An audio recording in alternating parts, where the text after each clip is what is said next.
Is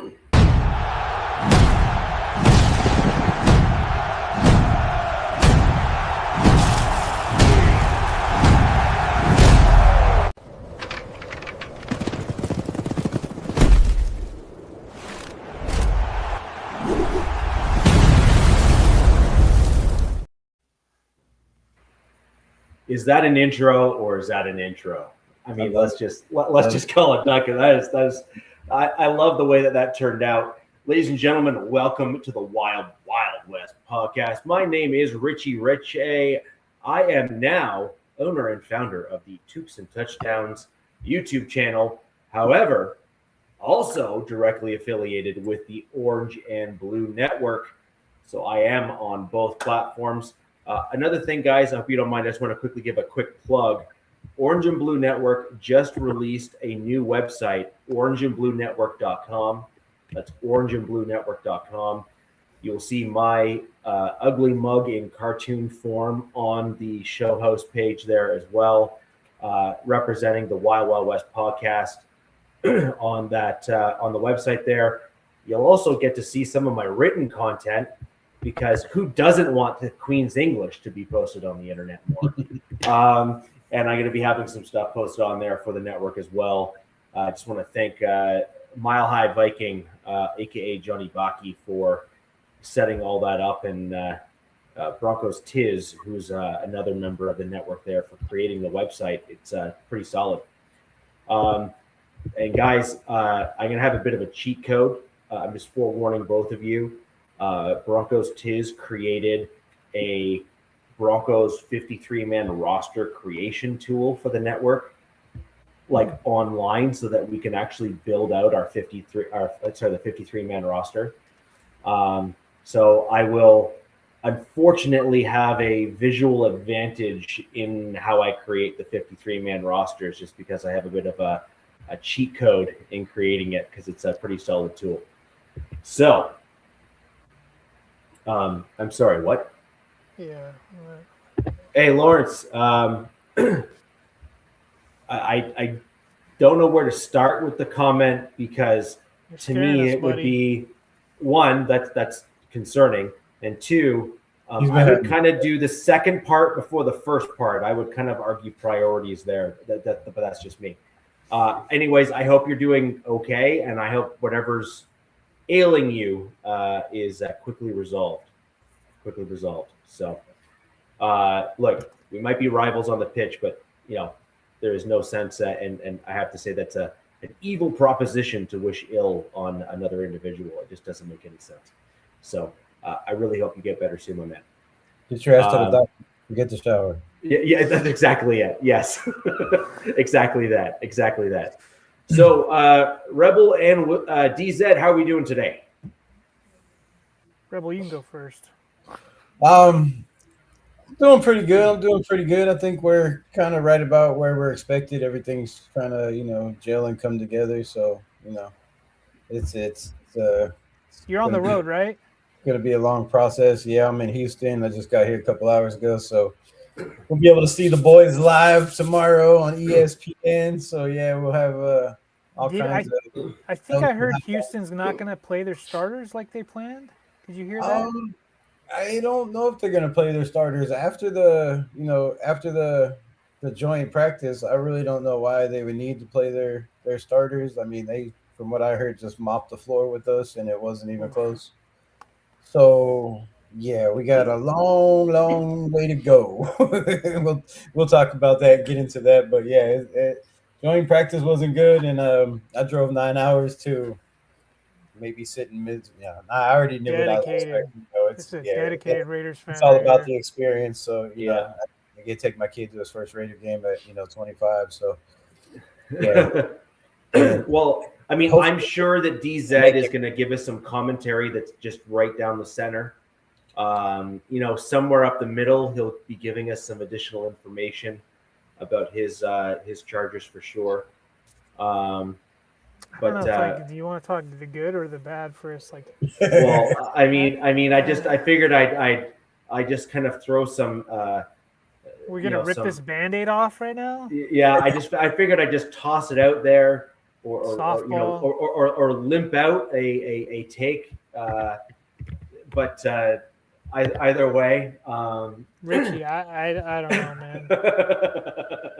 I don't know how this happens again. Yeah, Like it's this is almost deja vu at this point. It's that got to meme. be. It's Yeah, the Bill yeah, Murray meme. It's yeah. it's Groundhog Day again. That's exactly what just happened at the joint practice with the Raiders. And I don't know if the Raiders brought their substation down or what, but it wasn't just one. I think there was three or four guys that got hurt for the Chargers. But which is new? I mean, as division opponents or whatever, looking from the outside in, you're like, it's the same. It happens every year. But no, on a more serious note, lost our center for what looks like the season. Tyler Biotish signed a 3-year, $30 million deal and had our left tackle or left guard, Coyote Awashika, as I like to call him, Coyote Kawasaki, decided to throw a Niner D lineman right into the back of his legs laterally. Like, if you guys should just see the video, but it was bad. It was almost cartoonish the way that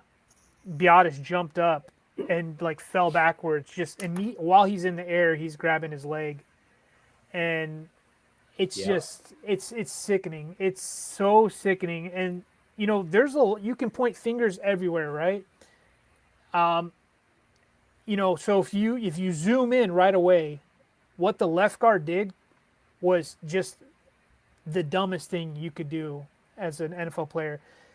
This is a joint practice. I'm pretty sure they weren't allowing anybody to go to the ground in these joint practices.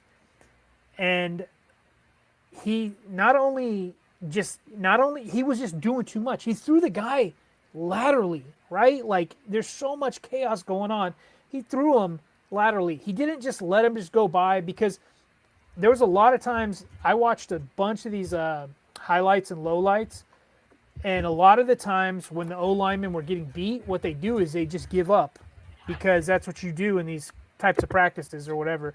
You give up, and then the defender will run by and tap the quarterback, and just go, do something like that. So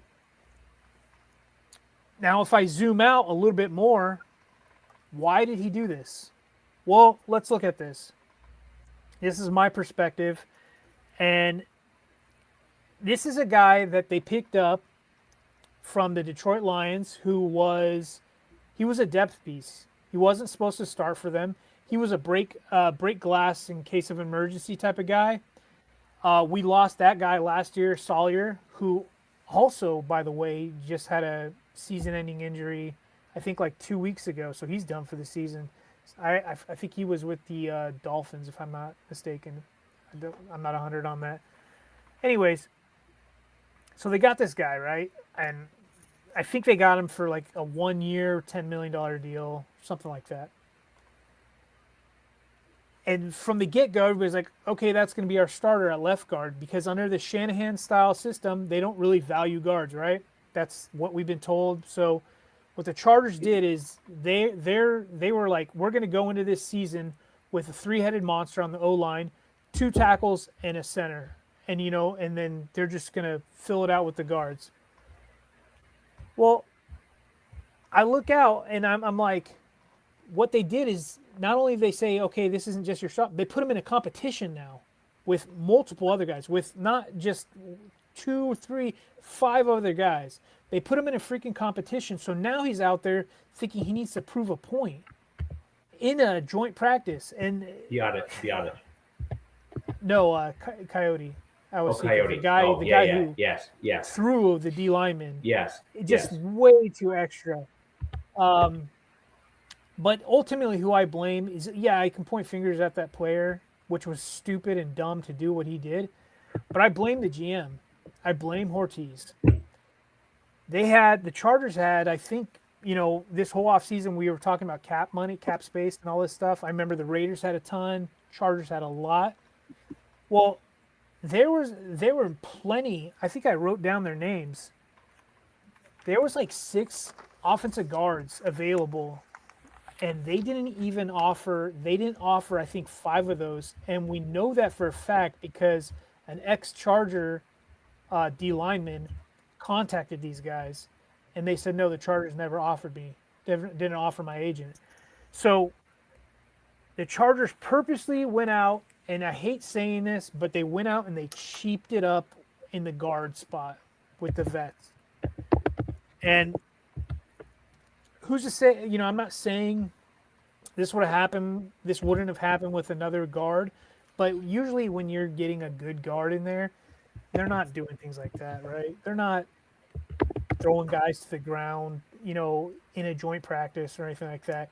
If the only time I see people throwing anybody to the ground, it's usually those one-on-one drills, like who's got the bigger balls kind of thing. It's usually the tackles versus the edge kind of guys. And that's the only, I'm like, okay, that's fine, but not in this drill. So anyways, we lost our center, and, he was a projected top 10 center this year. We talked about it, like everybody in the division, Creed Humphrey, Whataburger. And It's then actually Wattenberg, but I have poisoned the well. It is Whataburger to anyone that listens to the show. And then Tyler Linderbaum with the Yes. Raiders. And now what the Chargers are going to do is they're going to have to rely on a rookie center who, I mean, he looks like he's got a great future in the NFL, but, man, you're throwing him in the fire this year. You are going to throw him in the fire, and it doesn't make me feel all warm and fuzzy inside. And also, news alert, Slater hasn't practiced in like 8 days, and Jim does his coach speak, and supposedly he's practicing this weekend. We'll see. But, yeah, man. Remember, I think it was last week I was talking about that little chart I had where I was like, oh, we're like right here. It's almost pegging over. It's sickening, man. And I did some like research, and I'll get off this subject, but I was like, man, when was the last time the Chargers had like a healthy O-line? And it was probably 2018 was the last time they had a healthy offensive line. They had only like 1 injury on that line. And then 2021, they had a better O-line, but they had like 2 injuries on that line. I was going to say 2021, isn't that that was Slater's rookie year too, who did really well. The year that they didn't even kick the field goal? Yeah. So, yeah, man, I think the Bolt fam, we're all sick right now. We are just disgusted because it always seems to happen to the best players. It's never the backup players. It's never the 2s, the 3s, or the depth guys. It's always our top players, man. It's horrible, and I'm upset about it because the Spiotish guy, he was killing it in camp, man. So, is the dude that hurt the guy your center hurt, was he a starter, or is he just a backup fighting for a job? So he's the projected starter at left guard. Oh, so he didn't have nothing to prove. He's just going out there. Well, guess what? Would think you got to like the intensity, but you can't. You would think Rebel, but they put him in a position. This is just me as a fanalist, right? This is how I'm looking at it. They put him in a position where it's like, all right, like show us what you got, so you don't have to continue to compete for this job. Like cement this. You know what I mean? Like because they're like, well, Awashika looks really good, but Branson Taylor, but Jake Slaughter, all at left guard, and it's like, dude, figure it out. And Jim's like running this whole competition. He's like, well, it'll be 10 practices in, and then he says, I'm not close to making a decision. It's just I don't know, man. So really I have some interesting stats here for you, DZ. You asked a question, and I got curious, so I had to find the actual answer. Rock and roll. The Chargers have never had a single season in modern NFL history where all 5 of their opening day starting offensive linemen have stayed healthy or fully healthy and started every game together. They've not had a single season. Look, man, that tracks. Okay, so tracks. that's number one.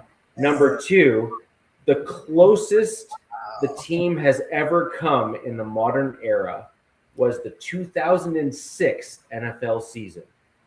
That was during a good O-line. during the legendary 14-2. I mean, that was a great team, right? That was Like Nick Hardwick. here. Yeah, So you had McNeil, Dillman, Hardwick, and Shane Olivier.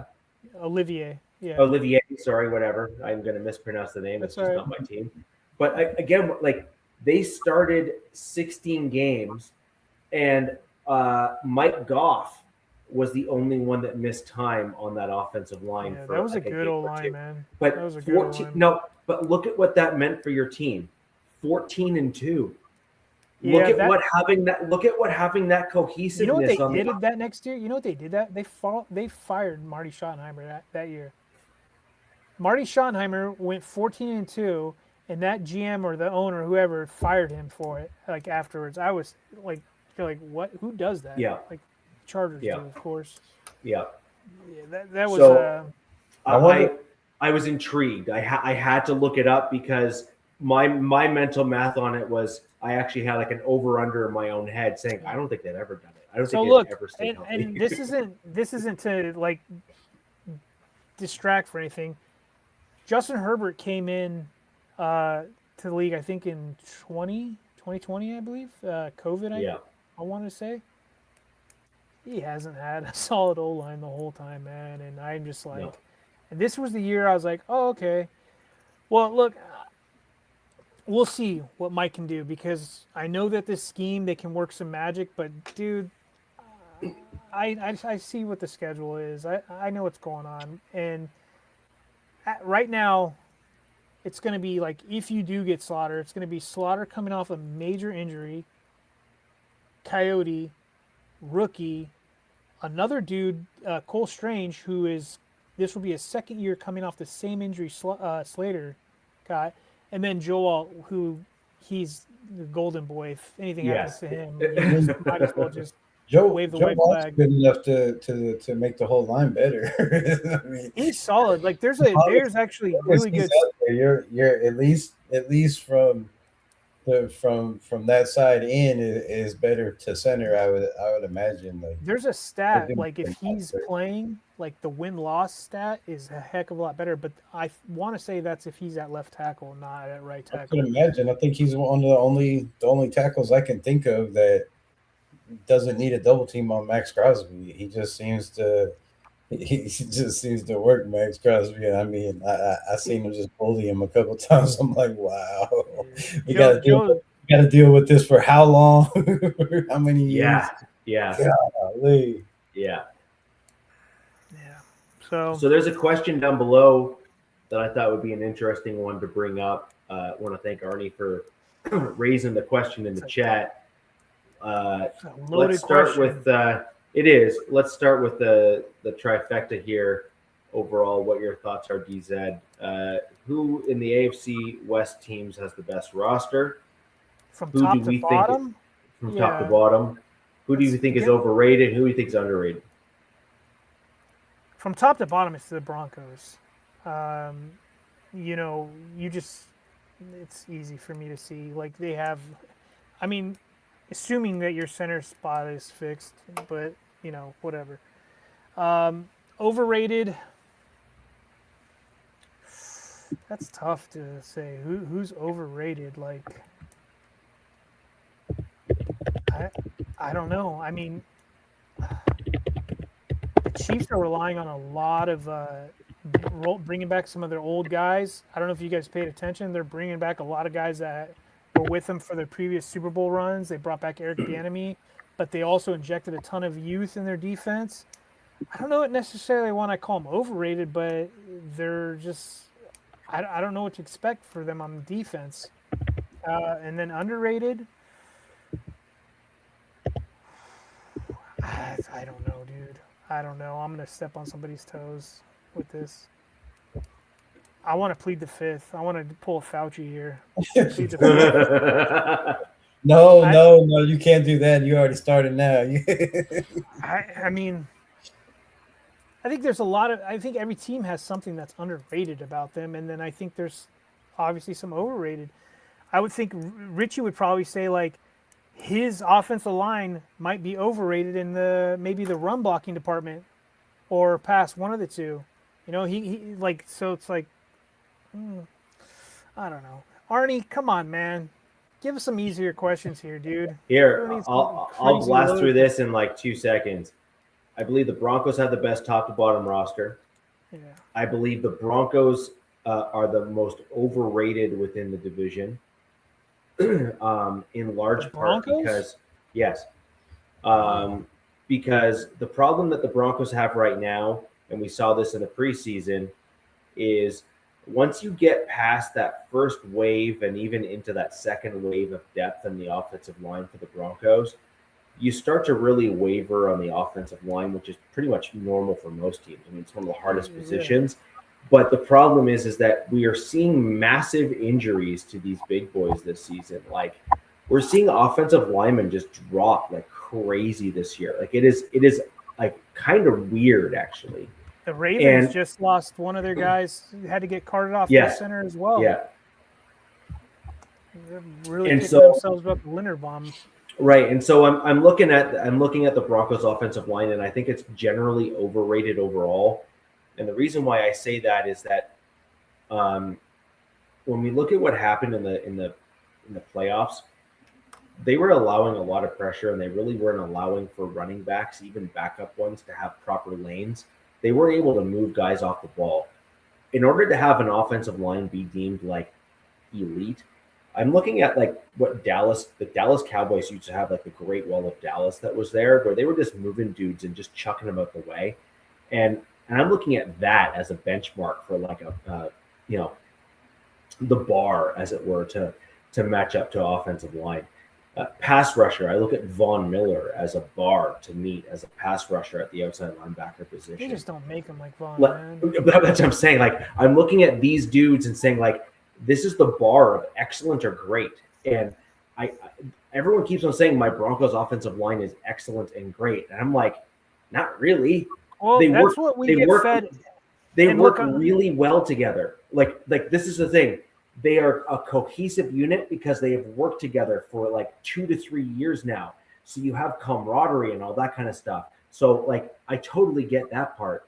But they are not an elite unit at the offensive line, in my opinion, because in order to be that elite unit, you need to be the ones that say, I'm on the goal line, and 9 out of 10 times, I am moving the big boys out of the way from the opposing team, and we are running it right up the middle. Right. Yeah. That is an elite offensive line, in my opinion. And I think Sean went with your O-line. Like I think we talked about this last year. That you guys had a more of an athletic, lighter O-line compared to others. Well, that was we mentioned that on the defensive line. My defensive line was light and athletic, as opposed to the big boys that were kind of aggressive on the run and everything. Okay, I thought it was the O-line. My bad.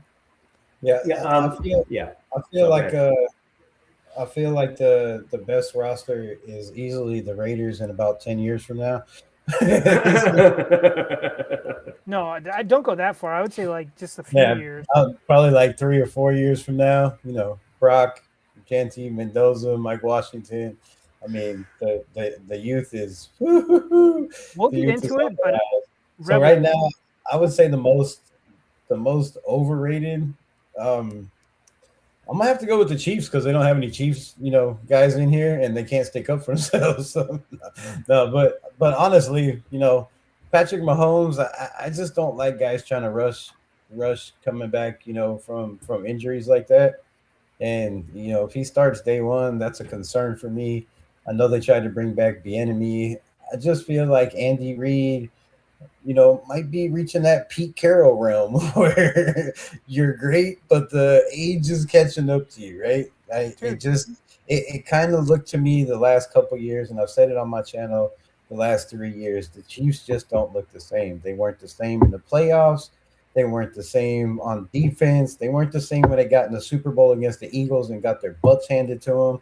They weren't the same the following year. And then, and then look where they're at now. So I feel the Chiefs. I see all these things on on mainstream media and ESPN and everybody, the Chiefs are still the best team in the NFL. The Chiefs are still the best team in the NFL. And I feel like from what they did last year with the injuries, they got a lot to prove. They lost a lot of bodies that hurt that team, and they continue to lose bodies this year.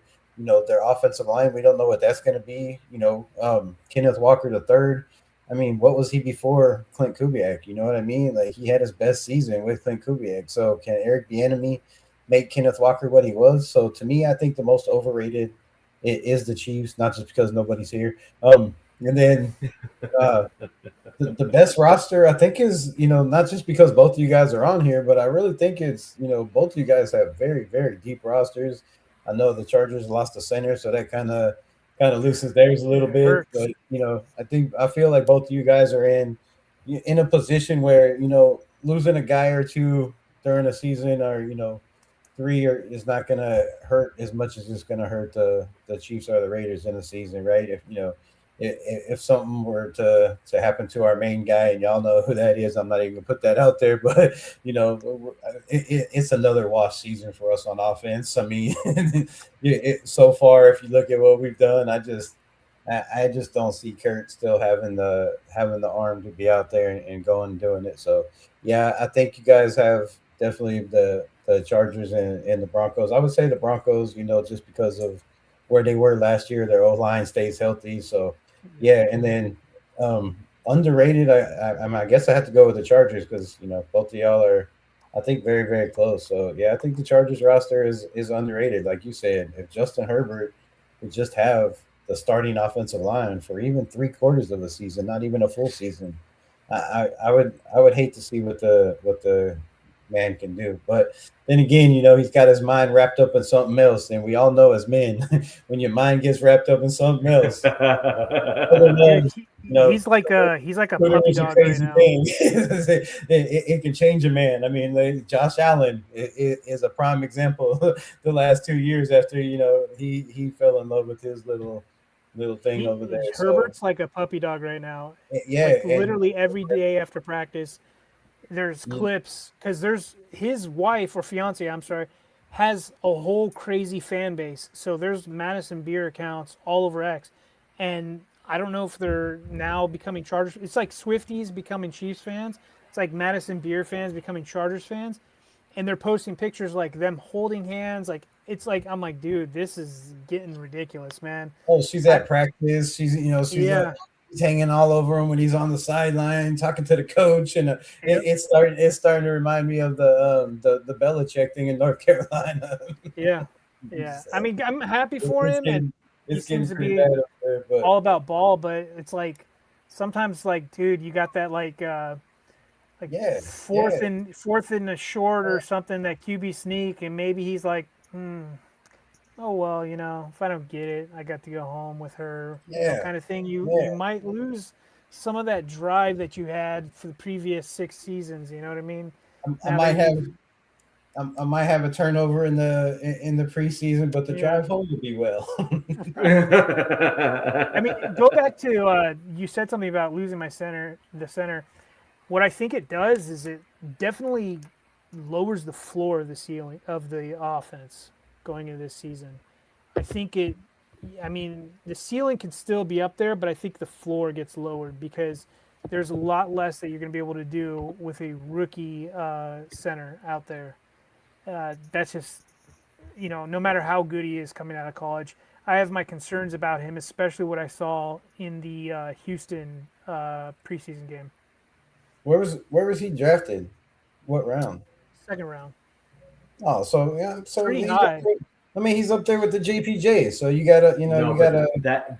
And let's be real, you drafted that dude, and he was in the draft class as being projected as a center, and not only just a center, but one of the best centers in the draft, which is very JPJ-esque, if we're going to be honest, in terms of what we were hearing coming out of the draft. Now, JPJ was known as like the aggressor and all these other things, but Slaughter was a guy that, if you remember, I actually brought him up for my Broncos, looking at him as he wasn't on my radar. I'll be honest with you. Well, I brought him up in our draft shows. Yeah.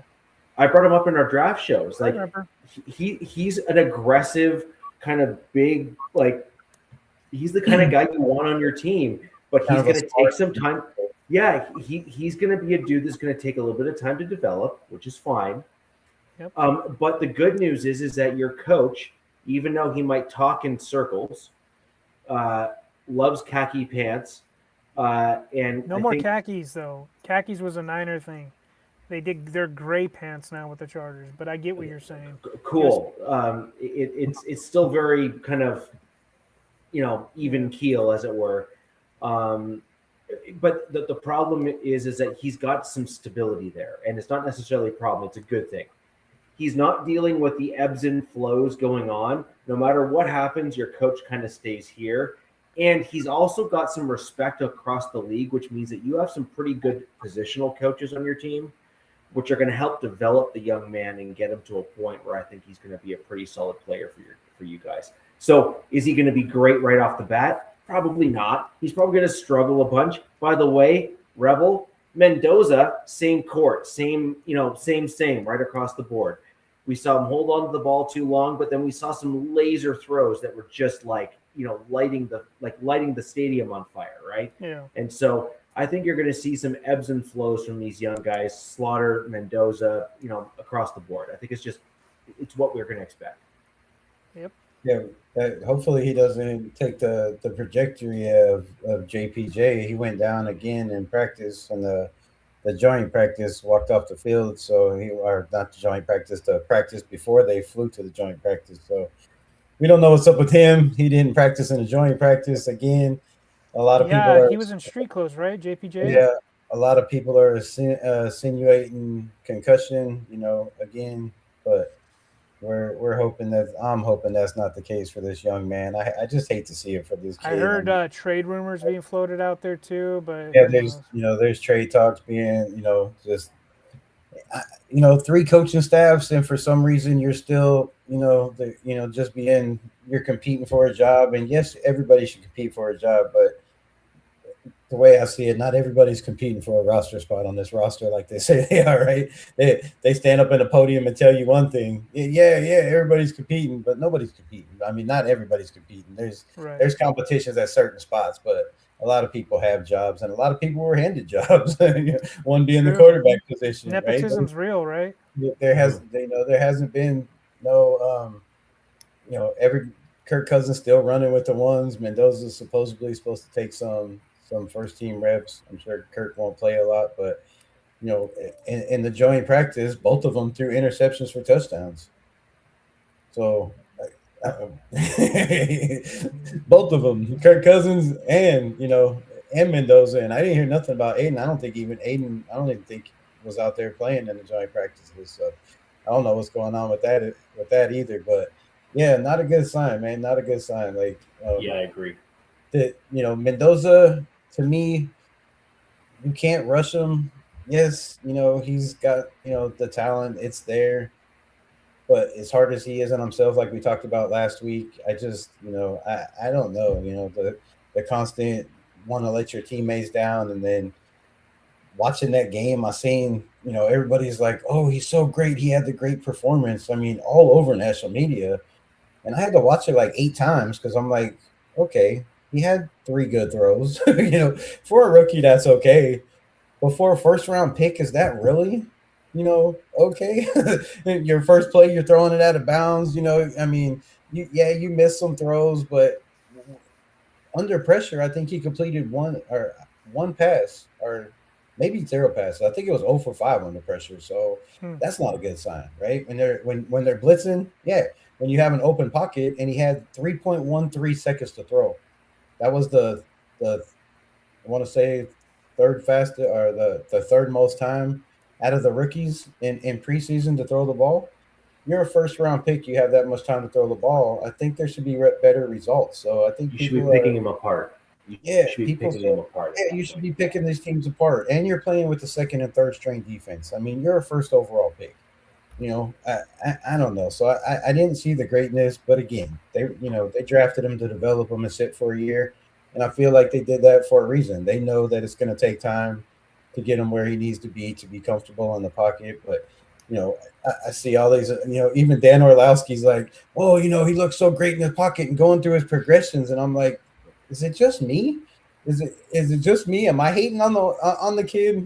Because you're just being skeptical. You're just man, I'm just like that. I don't see what you're seeing. I don't see the hype. And if he's not ready, why are we hyping him up? Right? Why are we trying to give him a big head? Which oh, I you're think ready. what you're gonna Rebel. I think what you're gonna like is when you get away from the game scripted plays, like when you get Mendoza in a game, and they have their opening script of plays, and then when you're done with that, that's when you see the real guy, come forward, and that's what you really want to see. But you're also going to want to see solid offensive line blocking for him. You want to see guys not dropping balls. You want to see a running back who can pass block. So there's a lot of things that go into it with, trying to become a successful quarterback in this league. But yeah, not holding on the ball, not tapping the ball. That tapping the ball thing to me is a total tell. Every defensive what does player he do? he taps the ball every time before I haven't seen him throwing the ball without tapping. He taps it and then throws it. So the thing is that he has his hands ready, and as soon as he's got to touch the so ball. It's like a tell. Yeah. So it's a huge tell. Like, I mean, wow. If they're trying to obviously get rid of it, because you can see sometimes I think he was like and it's messing with his head. I'm gonna have to go back and watch. Go back and watch it. There was a throw where he was getting ready to throw, and then it was like, and I swear he tapped the ball like 4 times and then took that sack, and I was like, it's not a major thing because it's preseason, and yes, you have plenty of time. You got Kirk Cousins in front of you, but those are issues. Those are mental issues that you have to get over, and that's hard to get somebody out of their head that's been doing it their whole career, and change it up and be like, you can't do this, right? You can't do this. And there's been a lot of players that tap the ball and also had to learn how to play under center too, right? That's a new thing for him as well. Learning how to play on the center, learning how to roll out. I mean, you learn how to, read defenses, and I'm sure, Kubiak's playbooks probably, you know what I mean? Yeah. Like he said it himself the first day. He's like, well, I got the playbook, and it's like drinking from a water hose. It's just coming so fast up, But so yeah, I don't know. I kind of feel for the kid because everybody, there's that high majority of Raider Nation that wants to see the kid play, and then there's the other half that's we haven't had a first round pick quarterback in 30 years, man. Like just play the kid. Why'd you draft him first round? So it's he's in a tough spot. He's got the weight of the world on his shoulders. You got guys like Ty Simpson. He's really hard on himself too, right? Yeah, and he's so hard on himself, and everything has to be perfect, right? Like when you tell him a play, he has to know, why did you call this play? Why did you call it against this defense? Like, how's it going to work? What are the schematics? Like, you have to break down, and that, to me, that's going to take time. That's going to take time. It's got to be tough for him. First round pick, right? First round pick, and the guy that's in your building is Tom Brady, who is just kind of like that, was really hard on himself and his teammates kind of thing. So Mendoza's obviously watched Brady stuff. I mean, Brady's going to go down as the GOAT, right? Yeah, I don't know. I mean, you'd hope that the fan base is patient with him because there's going to be some problems. But the kid looks like he has all the tools to be a successful quarterback in the league, and looks like he's going to be the face of the franchise for some time now. So I think it's just the real fans should be patient and just understand that Rome wasn't built in a day. You know what I mean? Yeah, and the good looks good, but the bad looks bad. Right. When you're a first round pick, your floor is supposed to be a little higher. You know what I mean? Like the bad can't look that bad. And that, so I have a counter argument to that. The interception for the pick to what was like to what Rebel just said.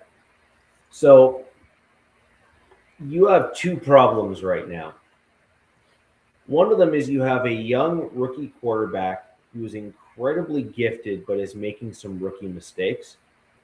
But you've coupled that with a rookie head coach who has really only ever coached veteran players. And so, what I mean by this right now, and the reason why this is the problem that you've got an issue with, and why Kirk Cousins, in my opinion, is like he's your starter because Clint doesn't want to, like he doesn't want to adjust. And so I'll tell you what I mean by that as well.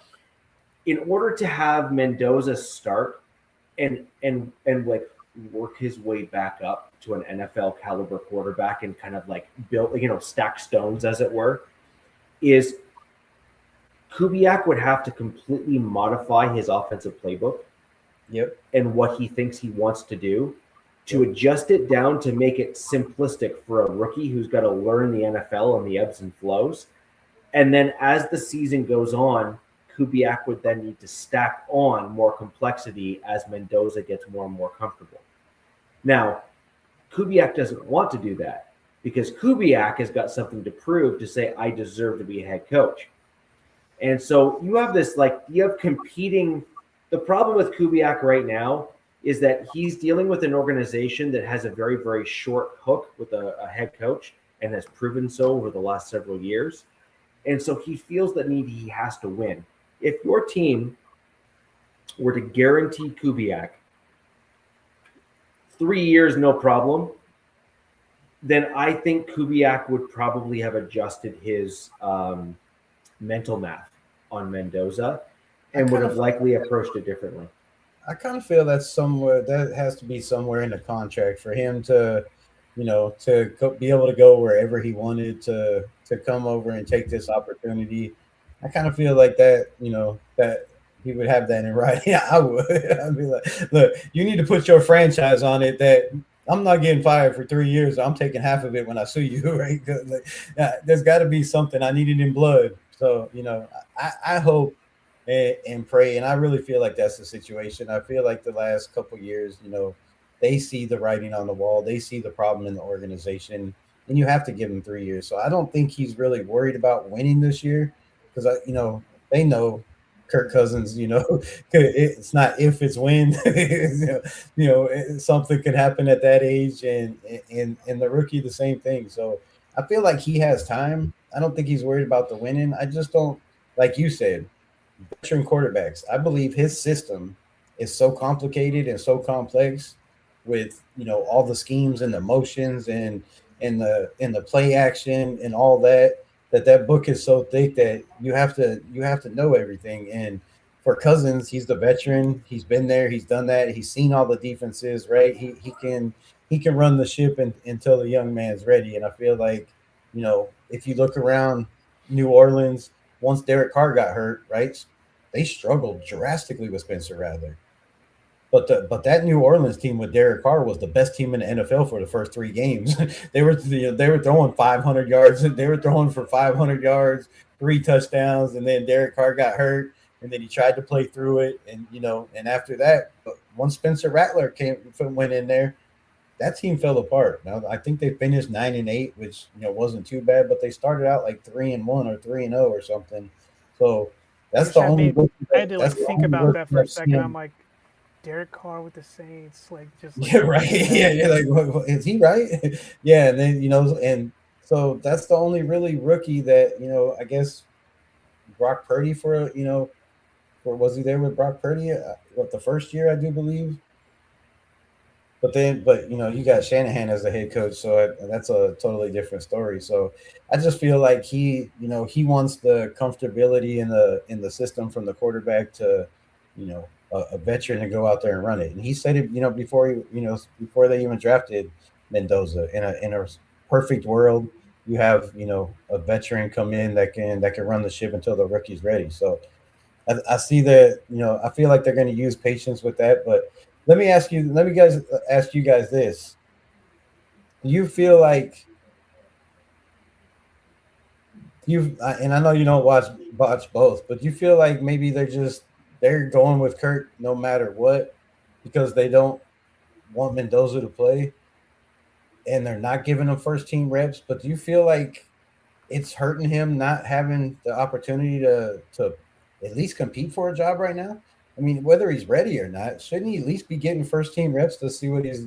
The way I see it is the Raiders are being ran completely different than what you've been used to for almost 20 years. Yes. So I think what bringing in Kubiak, and this is just my outside perspective, right? I think what they're doing with Kirk is going like this. Kirk is he's gonna be running with the ones, right? And what they want to do is setting an example for their future face of the franchise. Be like, watch how he does it. This is how you're gonna do it. Instead of just throwing him into the fire and then screwing with the kids. What's that word I'm going for? Screwing with his like confidence, Yeah. right? So they're gonna be like, look, dude, we're gonna roll with this guy, and until it comes crashing down, or like you said, maybe Kirk's arm, whatever, something happens to him, then they'll put him in there or whatever. But competing, I mean, give him reps with the ones, sure, a few reps, but like I said, I think they want to do this the right way because he's going to be there for the long run. So it's like, look, watch this pro. People say whatever they want about Kirk Cousins, but he's a solid NFL quarterback who's pro.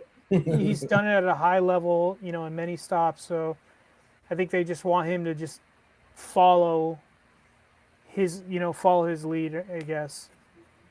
He's already starting to answer like him in interviews when anytime they interview Kurt, like while they're talking, he's like, yeah. And now Mendoza's he's like, yeah, well, let me tell you. I'm like, oh my God. He's turned into Kirk Cousins already. You'll never have any off-field issues with him. Yes. Yeah, that's that's a good thing. He's definitely all about that work and getting better. And I don't know because they were asked. Kubiak was asked, "Will the starters play against Houston?" And he said, "We'll see." So I don't know if nobody knows. Every week it's a crapshoot on who's going to play, who's going to start. Max didn't play at all, in the first game. So, and I think he was very upset about that, not even getting out there. Like he was on the sideline, you could see that red beard was matching the rest of his face. He didn't look like he was very happy. So yeah, well, I don't know if they do put him out there. You got to put him out there at least with the first team offense for a little bit, right? Maybe they do. Maybe they do. Drive or two, like, but then you haven't been getting work with them in practice. So how familiar you are, you're not very familiar with the center snapping the ball or the receivers you're throwing the ball to. Like, I don't know. That doesn't matter to me. I think, in my opinion, you asked the general question, do I think it's hurting him? Ultimately, yes. I think he should have a game where he is given an opportunity to show himself with the ones in preseason. Not necessarily in practice. I think he needs to go cold and go in to start the game with the ones in preseason. At the end of the day, you made it the most important point, and this is where DZ, I think we kind of depart from one another's takes a little bit. Kirk Cousins is 38 years old.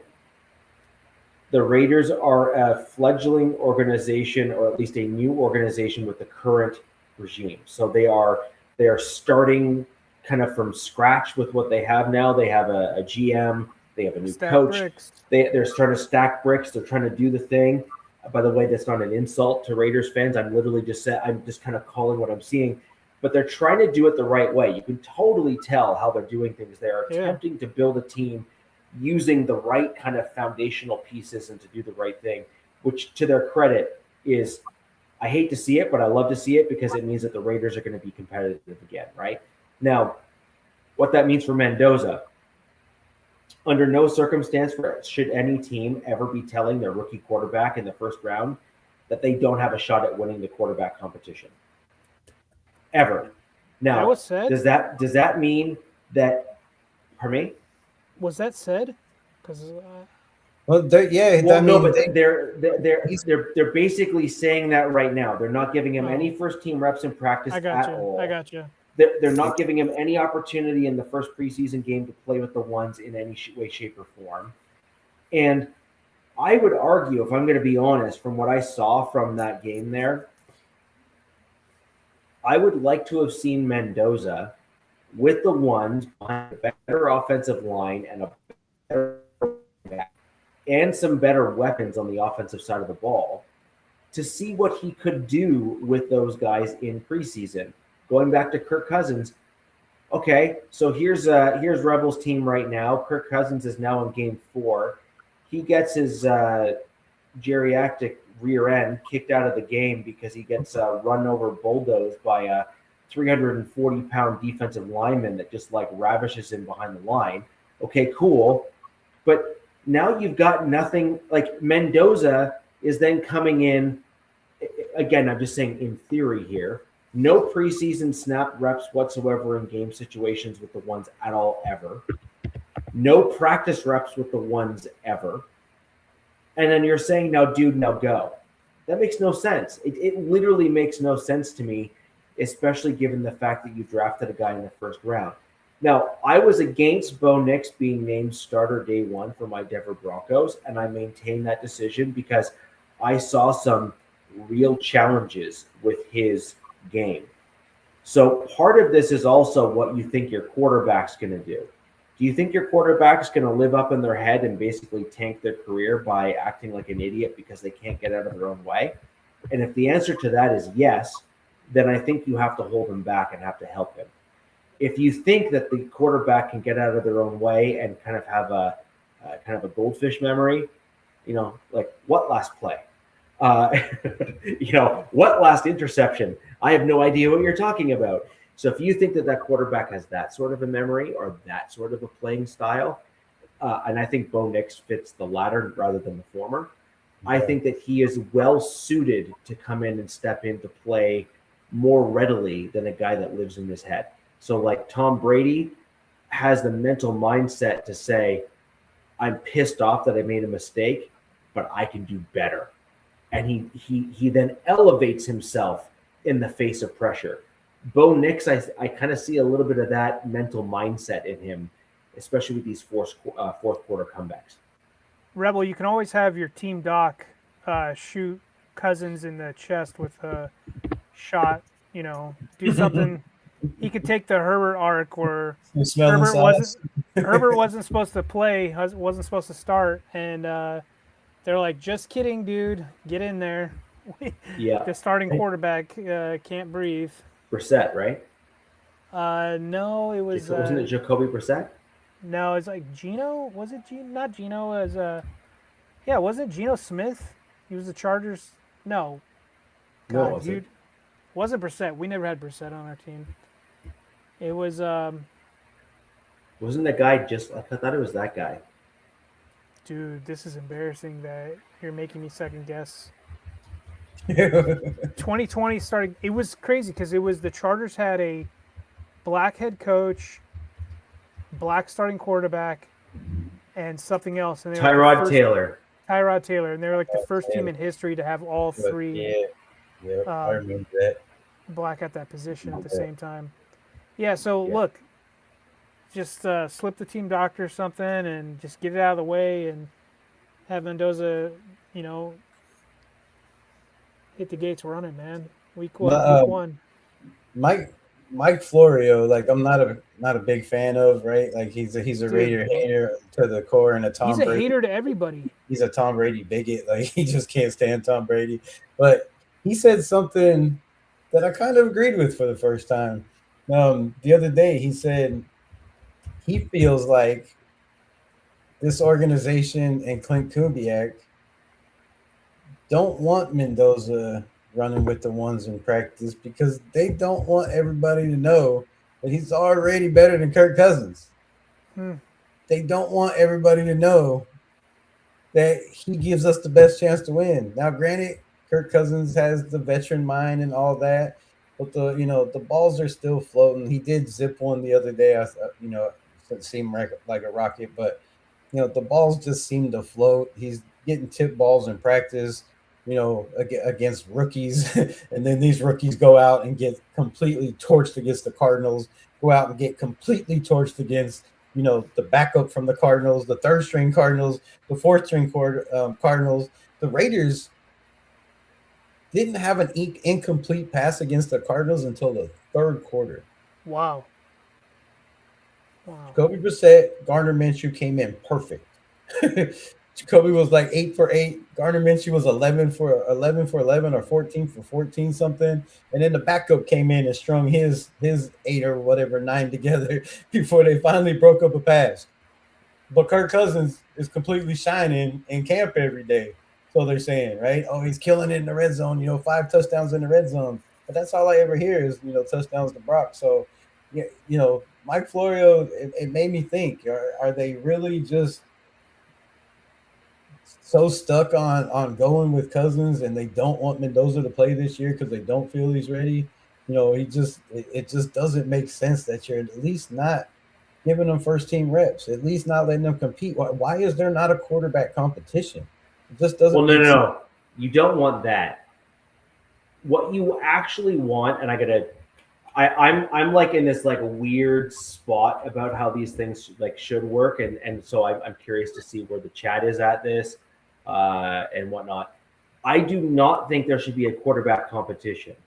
I do think that the rookie should be told and the veteran should be told that if a rookie outplays you, you're QB2. So, and I believe the rookie should be told if you outplay him, you're QB1.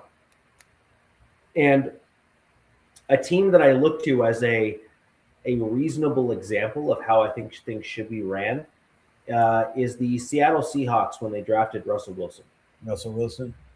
I think that is a solid approach to a circumstance like where you're in here. You have a quarterback that has a bunch of skill sets that are elite or way better than the starter that you have, but you also don't know if the dude's going to make mistake after mistake. So at some point, you need to be able to throw the guy a bone to say, we're not going to say no, but we're not going to say yes either. And I think that is the actual approach. I think that's the correct approach, because you don't want Mendoza to have this false sense of hope that he's just going to be gifted a job. And you don't want Kirk Cousins to say, so what, you're telling me that I can never start in the NFL? Why did I even bother coming here? And so I think you make it completely fair across the board for everyone involved. And you force the guys to both be better. Yeah, forcing everybody in the room. Well, that's what Mendoza, when he was asked, how do you feel about the quarterback competition? And Aiden O'Connell too, they both said the same thing.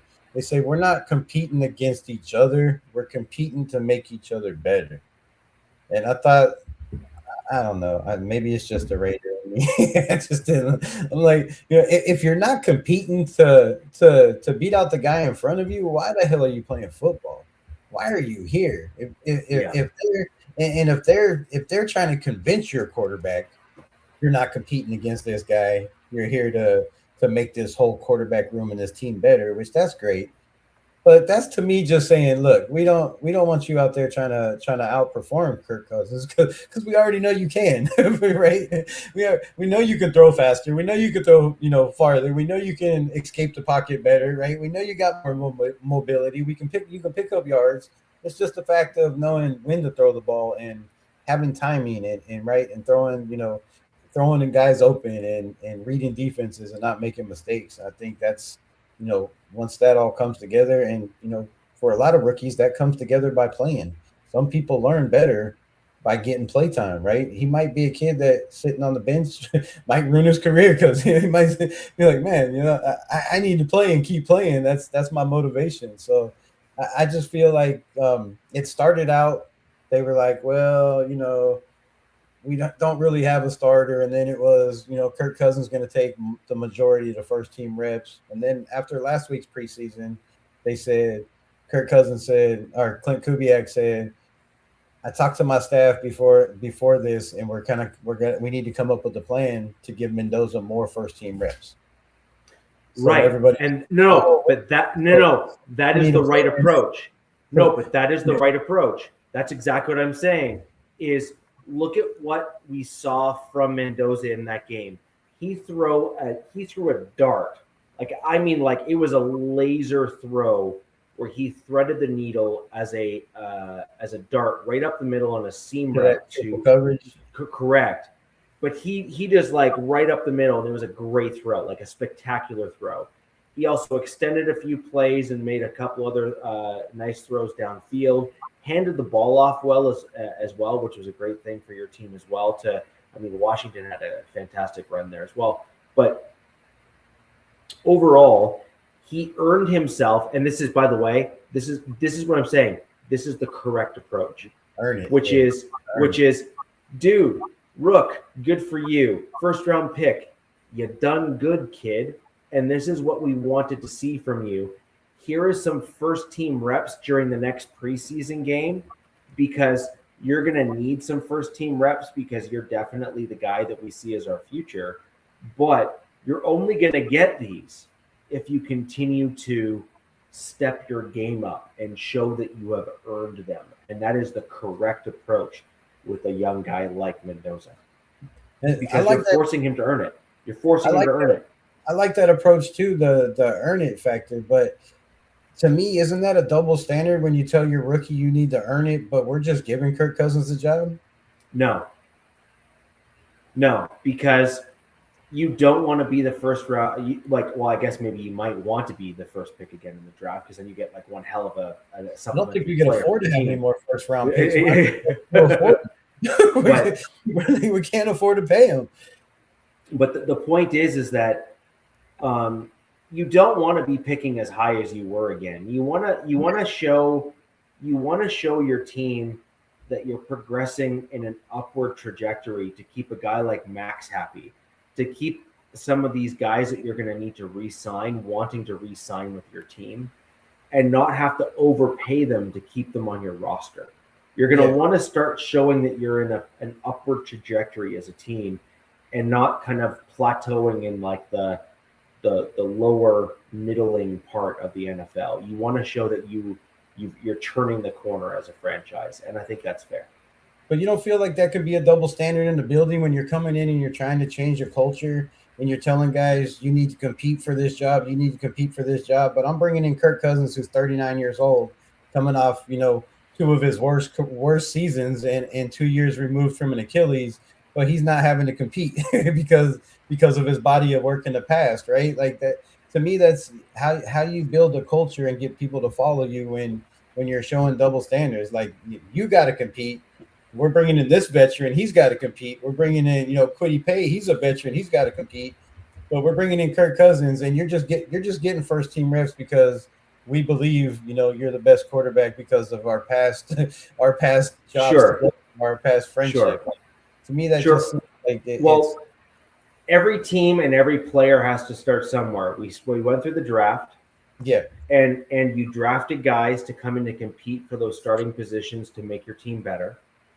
And we moved from the draft into the preseason. And your first round draft pick, or any draft pick, you're going to want to compete for their position. And you have a starting roster order on your team for a reason, which is, number one, to force a veteran to show that they need to keep their job, and two, to give a rookie or a young guy an opportunity to earn the starting position, which is the better option for most teams as we're looking at this. And that would be a guy like Jared Stidham. That would be a guy like Sam Ellinger. That there's a whole host of reasons why you want to operate your team in that regard. Just super quick to answer this, and I want to jump right into our analysis of our respective preseason games, which is Bo Nix beat out Zach Wilson and Jared Stidham. Now, Wilson, if you remember, MILF Hunter, right? is the MILF Hunter, soccer mom lover, however you want to put it. Basically no minivan is safe. And then Jared Stidham. And Jared Stidham was a little bit better in terms of how he looked in preseason than Wilson. But then Wilson, as the season went on, I actually thought was looking quite good. We ultimately couldn't keep Wilson. We let him go, and then Stidham stuck around. So Bo Nix did absolutely have competition that he beat out, and he had to earn that step of coming from number 3 on the roster and continue to elevate himself in what we're talking about. But I'm going to throw over to you, DZ, and talk about the preseason game for your Chargers. to give us a bit of a breakdown, what you saw, what you liked, what you didn't like. And I think we should probably give maybe one or two guys that we think stood out. And so Raiders Rebel, to kind of give you an idea, this would be an example of someone like a Mendoza who went from solely having second team and third team reps, who now the coaching staff is like, maybe he should kind of run with the ones and see what he actually can do. And you're going to have a few guys like that on all of our teams that we believe are going to be elevated. So DZ, over to you. So the Chargers played in Houston. It was a backup bowl. They didn't have any first team, there was no first team offense, no first team defense out there. Same for the Texans as well. It's different because I want to say the Chiefs, Broncos, and Raiders all had first team series or reps. Yes, I going did, in this first season. Yeah. So it was a fun game. Actually, believe it or not, I think I put a post out that on X saying how refreshing it was to see a system being ran, decently in preseason. Is that saying it was perfect? By no means was it perfect. Chargers ended up handling this. I mean, I know we're not supposed to keep track of score, but look, we play the game to win. 27-7. And to be honest with you, the touchdown the Texans got was off a ticky-tack PI, which could have been offensive pass interference. The defense held Davis Mills I think under 100 yards. I think it was 82 passing yards or something. Chargers first downs 23-10 to the Texans. Now the Texans did lose one of their quarterbacks. I don't remember his name, but the turf monster bit him, and I think he went down with an ACL non-contact thing. So that sucks for him. So Davis Mills had to come back and play the rest of the game. So he started, and then the other guy came in, and then anyways, I think the Chargers ended up coming away with this just shy of 400 offensive yards. The thing that I saw that I really liked was the physical nature that the Chargers played with against the Texans. I mean, everybody talks about the Texans, and rightfully so, because their starters are going to be really good, but the Chargers, I call it the 2s and 3s. They looked good. They were fighting for roster spots. It looked promising. Yes, there was some sloppy plays, some sloppy moments. Sure. One thing that I'll talk about, which is going to come in and probably have to help the ones, is in that game, the offensive line, the combinations offensive lines, because there was many of them. I mean, at one point, there was a offensive line of just all rookies that the Chargers had out there, which was kind of surprising. But through the whole game, the Chargers only gave up 4 pressures, offensive sides, which between 2 quarterbacks, which I thought was pretty impressive, especially going against some of the guys that were on that Texans. The Texans had one of their ex-Charger, Naquan Jones, who did sack one of our guys, and rightfully so. But it's got to be promising for Slaughter. Sure. So Slaughter, This is what I was trying to look for earlier when we were talking about this.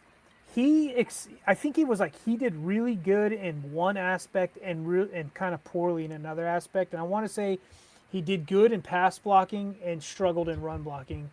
And that tracks from what I've been hearing about him in camp. So, but I'm not 100 about that. I have to go look. One thing I noticed, though, also, the Texans had a ton of penalties, and I know I'm not talking about the Texans, but they had 10 penalties. So Raider Rebel, that's something to keep track of with your game coming up. They look kind of undisciplined. We had 8 last week, so I think we had 6. But that's good because you guys are always a high penalized team. So if you guys can bring that down, that will save your bacon going into the season. A lot of games. What was that? Didn't you guys beat them 26-4 or something? 24-6? It was 27-7. That was with Trey Lance and DJU. I will You're say ruining my this. trip. What's that? I said you're ruining my trip. No. That's if we can at least be competitive against the Chargers. I mean, against the Houston Texans, and you guys beat them like that, we have no chance in the AFC West. No, I think. Yeah, I guess it depends on who you guys are starting and who you guys are playing. This was like all the backups. But another thing, Richie, like how I hate like using PFF as an example, but like I rewatched my game, I think 1.5 times. I watched everybody's game. Like I watched the first with the Raiders, I watched the first with the Broncos, and I watched some of the Chiefs game as well. But I didn't go back to those. So what I know about your guys' games just from what I watched, at that time. But I think the PFF. Look, I hate saying them because I hate them, but I'm using them, and this goes in with the O line. There were 6 O linemen who had a score of 80 or above, right in that game, which is showing me, look, there's some young, promising bucks, that the Chargers brought in that are going to be able to help out, and they're probably going to have to help out this season with the ones. Let's see who else. I will say DJU. He's a third string quarterback. I honestly think that he should be Herbert's backup. This Trey Lance kid, if he didn't have the legs he has, I don't see how he's in the league like anymore. Like this guy like hikes the ball, snaps the ball, whatever, and literally is like Samuel L. Jackson just staring down his first read. He just stares them down, and the guy almost threw like 7, I don't know, something crazy, like 6 interceptions or whatever it was. And luckily, they didn't come down with any of them. I think they did come down with one, I want to say. But DJU, the third string guy, who's a better pocket passer, he went 6 for 9. His completion rate was 66.7 or something like that. It was 13.3 yards attempt.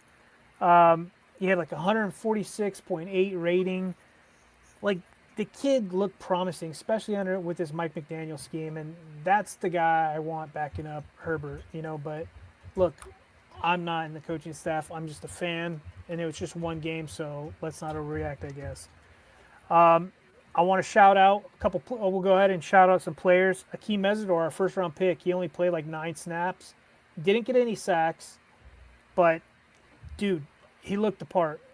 The 9 snaps he played, he looked the part, and that's something very promising. Looking forward to this season.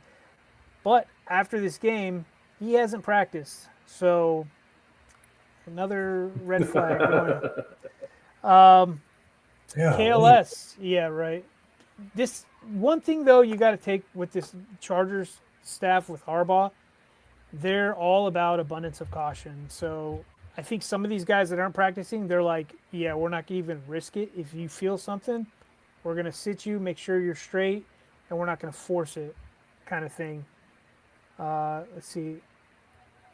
According to what it says, passport. Yes, Richie, you're correct. Thank you for checking that out for me.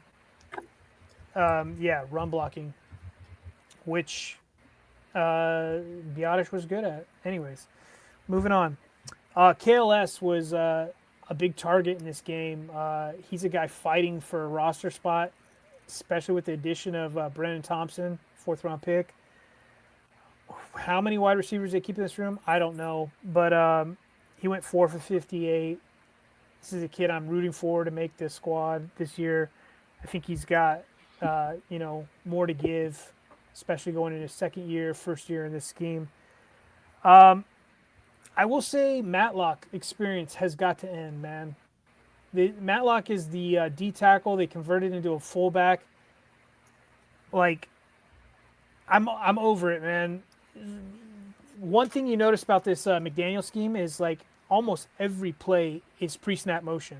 There's so much pre-snap going on, and they had Matlock running a bunch of it, and it just, you watched him block, and it was sloppy. This guy's massive human, dude, and his blocks just look sloppy. They don't look right. I'm like, I'm done with this, dude. Just send him to the CFL or something. Like, just get him out of here. I don't care if. And the thing is he's one of those guys that does anything coaching staff asks, right? So they're like, hey, dude, I want you to play left tackle. And yes, they've done that this camp. They've had him play left tackle, and he does it. So he's probably a great guy. I'm at the point where I don't care anymore. I'm like, dude, I just want to win. I don't care that you have these good locker room guys. I just want to win, put the best people out there at all times. And I'm going to mention a name that kind of surprised me, but he was playing with the threes, was a tight end, Pascuzzi, kind of a cool last name. They had him playing fullback, and he looked a hell of a lot better than Matlock did with the threes. 6'4", 241, has that tight end fullback build. Do I think he makes the 53? No. But would I want him to stick around the practice squad? Yes. I love the way he was playing. And then just shout out a couple other guys. Avery Smith, UDFA dude out of Toledo. He's looking the part. You always want more cornerbacks.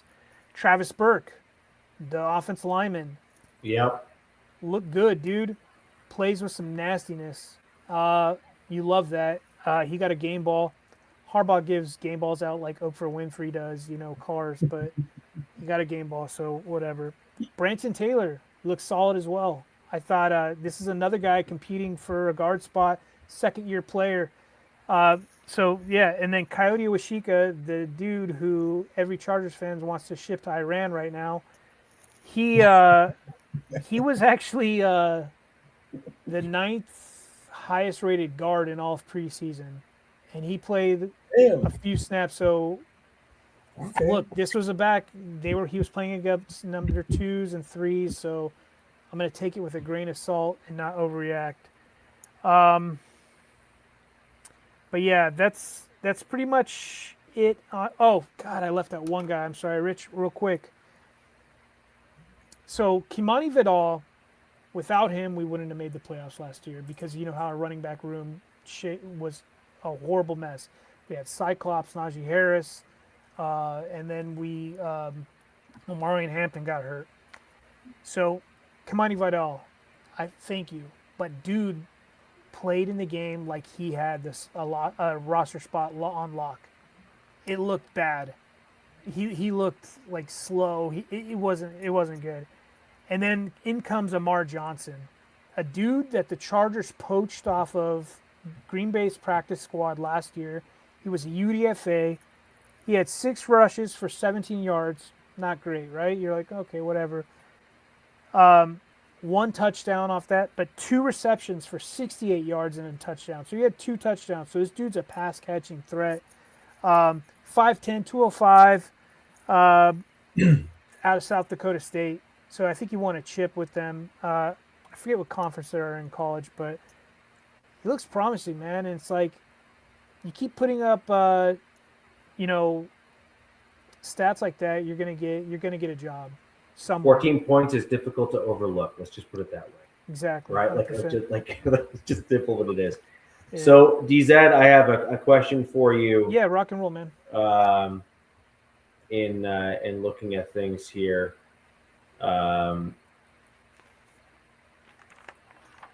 just give me one sec.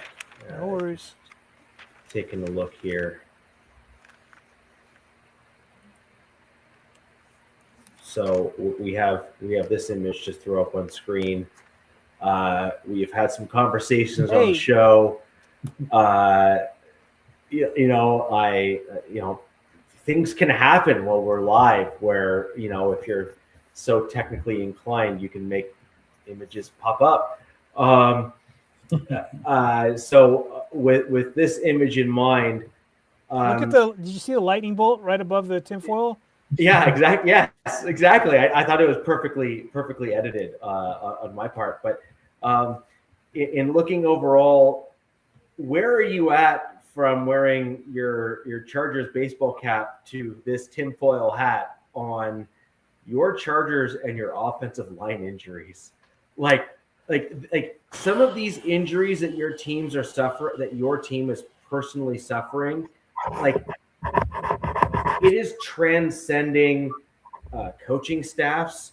It is transcending like the only common thread is the ownership. So I have some just general questions like, where are you at on this? Like I'm genuinely, again, to be simple about it, I think we're cursed. I think the organization's cursed. I think the football gods hate us because it's like, why do you keep doing this to us? Like, why? Our fan base got fractured. We moved, like this whole thing. We played in a effing soccer stadium. We share a stadium with the Rams. Like, it's like, why do you guys, why are you testing us? Like, but we are the few, the proud. I don't know about proud, but we are the few Charger fans remaining, and you keep testing our loyalty and patience, man, with these injuries that happen for reasons I have no clue about. And you can't say that it's strength and conditioning. You can't say any of this stuff because guess what? The Joe Alt and the Biotish were self-inflicted from their own teammates, essentially. What happened to Joe Alt last year, he was coming back from a sprained ankle and had Trey Pipkins, who, for whatever reason, they decided to give him $10 million to have him come back and terrorize this squad for a few more years. He just olayed some dude who came flying in like a rocket and just blew the back of his ankle up into a million pieces. And then you bring in Coyote Awashika, who had Trey Pipkins right next to him, helping push a guy into their starting top 10 center that they just got, who we thought would fix the whole F&O line. And then you go to Slater, who had been dealing with knee pain since 2022, right? Like, and then they overlooked that somehow and decided to give him $114 million. So it's like none of these, it's just incompetence. It's just bad O-line management, however you want to say it, however you want to call it. I don't know, dude, but I don't know. I'm starting to like get on Google Maps, be like, are there substations near the practice facility? Do we have what the freaking Niners have? Is there something? Did they build a practice? It's all the smog in the air in California and the something, pollution. dude. Did they build a bolt in El Segundo on an Indian burial site? What happened? What happened, dude? What's going on? People are brittle, man. It's the 49ers, the Rams, like everybody gets hurt out there. Look, yeah, D-Rock, like, is the Chargers, like, seriously, is it near an electrical substation? I asked him for a friend. I don't know. I have to figure it out. There is a giant. I bet there's one close.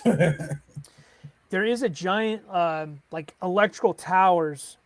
It's like one. It's it's like just holding up all the transformer lines, whatever.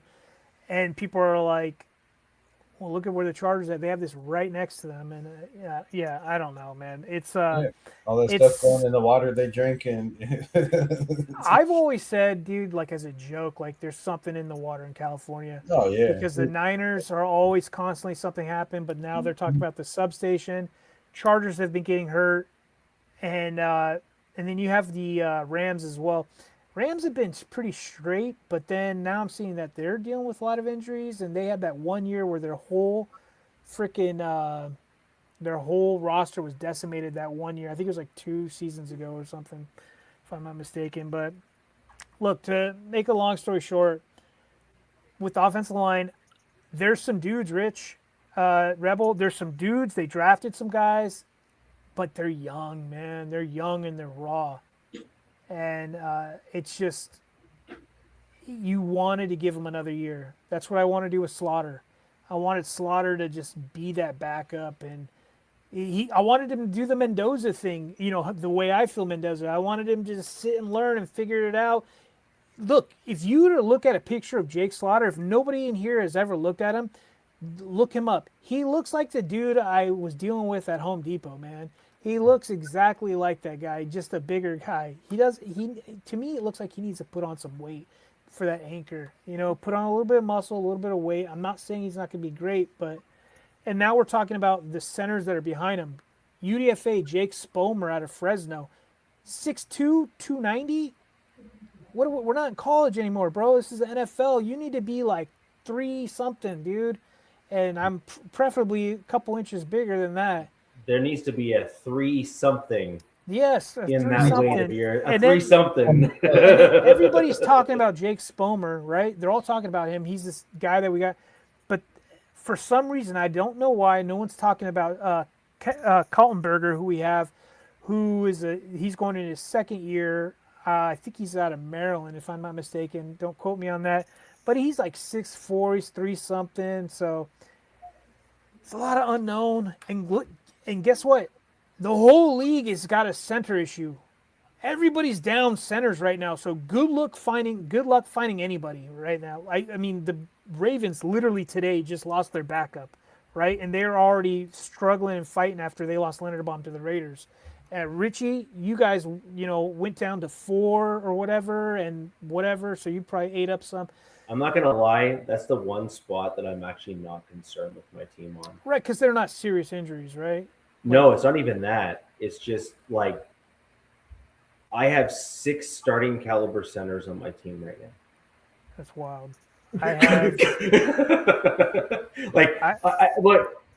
I'm being serious. Like I have Dieter, I have Alex Forsyth, I have Whatabagle, I have Throckmorton. Throckmorton plays center too? He played center most of the preseason, and we freaking killed that other team. And like he was like perfect. Huh. And then I also have Quinn Miners, who most people forget. We don't want him playing center, but he could do it. Yeah. No, he played center at in his college alma mater. That was one of his primary positions. So I mean, look, the guys that I mentioned, they're all centers. They've all played center. That's where they're coming from, but they're not proven in the NFL. That's my main concern. No, I mean, the in fairness, Miners isn't either. In fairness, Miners not proven in the NFL, but he's also an all-pro guard at the NFL level, and so a Miners step down is kind of not that big of a deal in the scheme of things. My fear right now with this current O-line, if it is going to play out the way I do, is going against elite 0 and 1 techs. And then third and longs are going to give me PTSD because that's just where I'm going to have my PTSD. Mike McDaniel. Don't worry about us, then. We have neither. Yeah. Mike McDaniel's got to work his magic. But look, we don't have a 0 or a 1 pick. That's my game. We've got the Niners coming up, and supposedly the starters are going to play a series, but to be honest with you, with our injury luck these last few days, Richie, I'd rather they sit them. Yeah, sit them. I'd rather they not play at all. Yeah. So they don't need to. No. Well, there is some stats in like the postseason where we have one more game too. Yeah. So like we're getting in some interesting territory right now where we're going to start getting some long haul stats on whether or not you play your starters and if they get hurt in the regular season or not. I'm super interested in a bit of a meta-analysis on that. By the way, just for those who don't know, my day job is in the technology field. Like this is like what I do for a living. And so data analytics and stuff is part of my role of what I do for work. And so I'm going to be putting my skills to good use, and I'm going to look at some of the NFL injury stats on this because I'm just curious. But I think a meta-analysis is going to be important. By the way, Rebel, just on that note there as an example, the meta-analysis has been around for enough years now that resting your starters in that last game, if you're a lock for the playoffs, is actually not in your best interest. The overwhelming majority of teams that sit their starters in that last game, like the one where you're leading into the playoffs where you're a lock. I'm sorry, but the overwhelming stats are going to show that you're a one and done playoff team. To be fair, that has backfired on us. Staley did play Mike Williams in a meaningless game, and he broke his back, and we lost him for the playoffs. So sure, but again, you're cursed. We've already established that. This is it is what it is. Like one way or another, you were screwed. The football gods don't like us having shiny toys or anything. Yeah. we had Derek Carr out there in the fourth quarter when we were, already had a playoff spot wrapped up, and he broke his leg in 2016. So I remember that. Oh my god. I'm not a fan of playing people on the last game. Yeah. Damn, that So brought back memories. just to kind of keep the show moving along here, I'm going to jump into my Denver Broncos in our first preseason game, give us a little breakdown analysis and other things like that. And I promise to not disappoint. I'm going to stay true to form based on the show last week. I have taken notes, and they're pretty solid. Richie, it's just a preseason game. Sure. So I've taken notes. So I have a different opinion than what the vast majority of folks out there have when it comes to Jarrett Stidham. If you look online in Broncos country and you look at all of the Broncos podcasts and all the Broncos shows and all the Broncos X in Twitter universe and the whole crap like that, everyone is going just Jarrett Stidham, oh my gosh, wow, he just looks so amazing and blah, blah, blah, blah, blah. And then, but they're using Jarrett Stidham in terms of the fact that he played with the ones and he played with like all the other stuff. And they're like, just like, basically hoping that he produces their firstborn or something. Like, it's ridiculous. Didn't he play with the ones in the playoffs last year? Yeah, he did. How did that go? Again, like, look, dude, I agree is the long and the short of it. Like, there's no sense in me, going on about it. However, then on the flip side, all these fans are like, oh, Sam didn't look nearly as good as Jarrett. It's like, of course not. He was playing with the 3s and the 4s. Like, miss me with that nonsense, man. Completely miss me with that crap. And so yeah, and I'm seeing a lot of these people that Jonah Ellis is basically wearing his gold jacket. Gold jacket already? Damn. Yeah, but again, my whole thing is, look, I will admit a few things on Jarrett Stidham in this last game. He looked very good. He looked poised. He made good throws, and he made the right choices while playing against another team's second stringers and playing with the Denver Broncos ones. Notice how I included those last two things? Yeah, most other dudes don't, right? They just simply are like, oh. So that's how you kind of know that I'm keeping it kind of straight down the middle with everyone here, and the fact that I'm actually giving you proper analysis, because most of these other podcasts just basically try to say that Jarrett Stidham is like, the next greatest quarterback to ever step onto the football field. Now, what I would like to see from my Denver Broncos, and I've heard rumors that this is what we're going to see in this upcoming game. Now, I'm skeptical, but I would like to see this. If the Denver Broncos are truly trying to carry only 2 quarterbacks this season, I would like to see Bo Nix play for like a series, like one series, to just get his sea legs under him. We're playing back in Mile High, which means we're playing on grass, which is going to be better for his recovering knee and ankle, which is, 2 thumbs up. Thank you. And so I'd like to see him just play that one series to just kind of get into the ebb and flow, and someone needs to get in those old school hooks and just yank him off the field and say, the bench is that way, young buddy. And you want him to play, but you don't want him to get hurt. And there's a fine line between that. And anyone that thinks that we're going to go ahead and have a spectacular season this season without Bo Nix is lying to themselves. Now, what I want to see as the second quarterback is I'd like to see Sam and Jared flip. I want Sam to play with the 2s and even some of the 1s to get those guys those extra reps. But I want us to see Sam with better talent on the field to see if he's able to make faster decisions, get the ball out of his hands quicker, throw those seam routes that we saw from Stidham with more athletic talent on the field, and also get a run game that's able to get those larger, more explosive chunk yards on the run game as well, which, by the way, changes the offense quite dramatically. If you have a running back that can get 14 to 15 yards on a per run basis, that's kind of a big deal. And so I'd like to see that from my Denver Broncos, is to kind of see the quarterbacks invert in the second preseason game. and then start to make some decisions in terms of where you think those rankings are going to be. But I want to see them get a fair shot, and rather than stack the cards against Sam and basically gift it to Stidham. I think that's stupid, especially considering we already saw him play like dog water in the playoffs last year when we actually needed him. So, in my opinion, you got to give Stidham a pretty steep uphill climb, if I'm going to be honest. And I think that's, an important piece. D-Rock, I agree. I'm going to get to him a little bit later on. Now, number 2 is Davis Webb.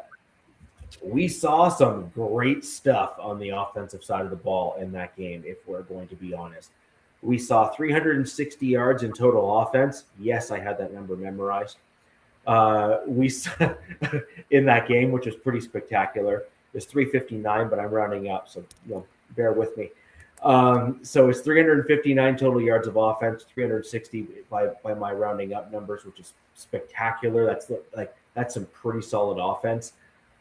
Keep in mind that we pulled our starters pretty early on once we went up by 2 scores sort of thing, and we started to really bring in the backup talent and stuff like that on the roster. Was that at the half or? It happened after the first 2 series, I think, or 3 series.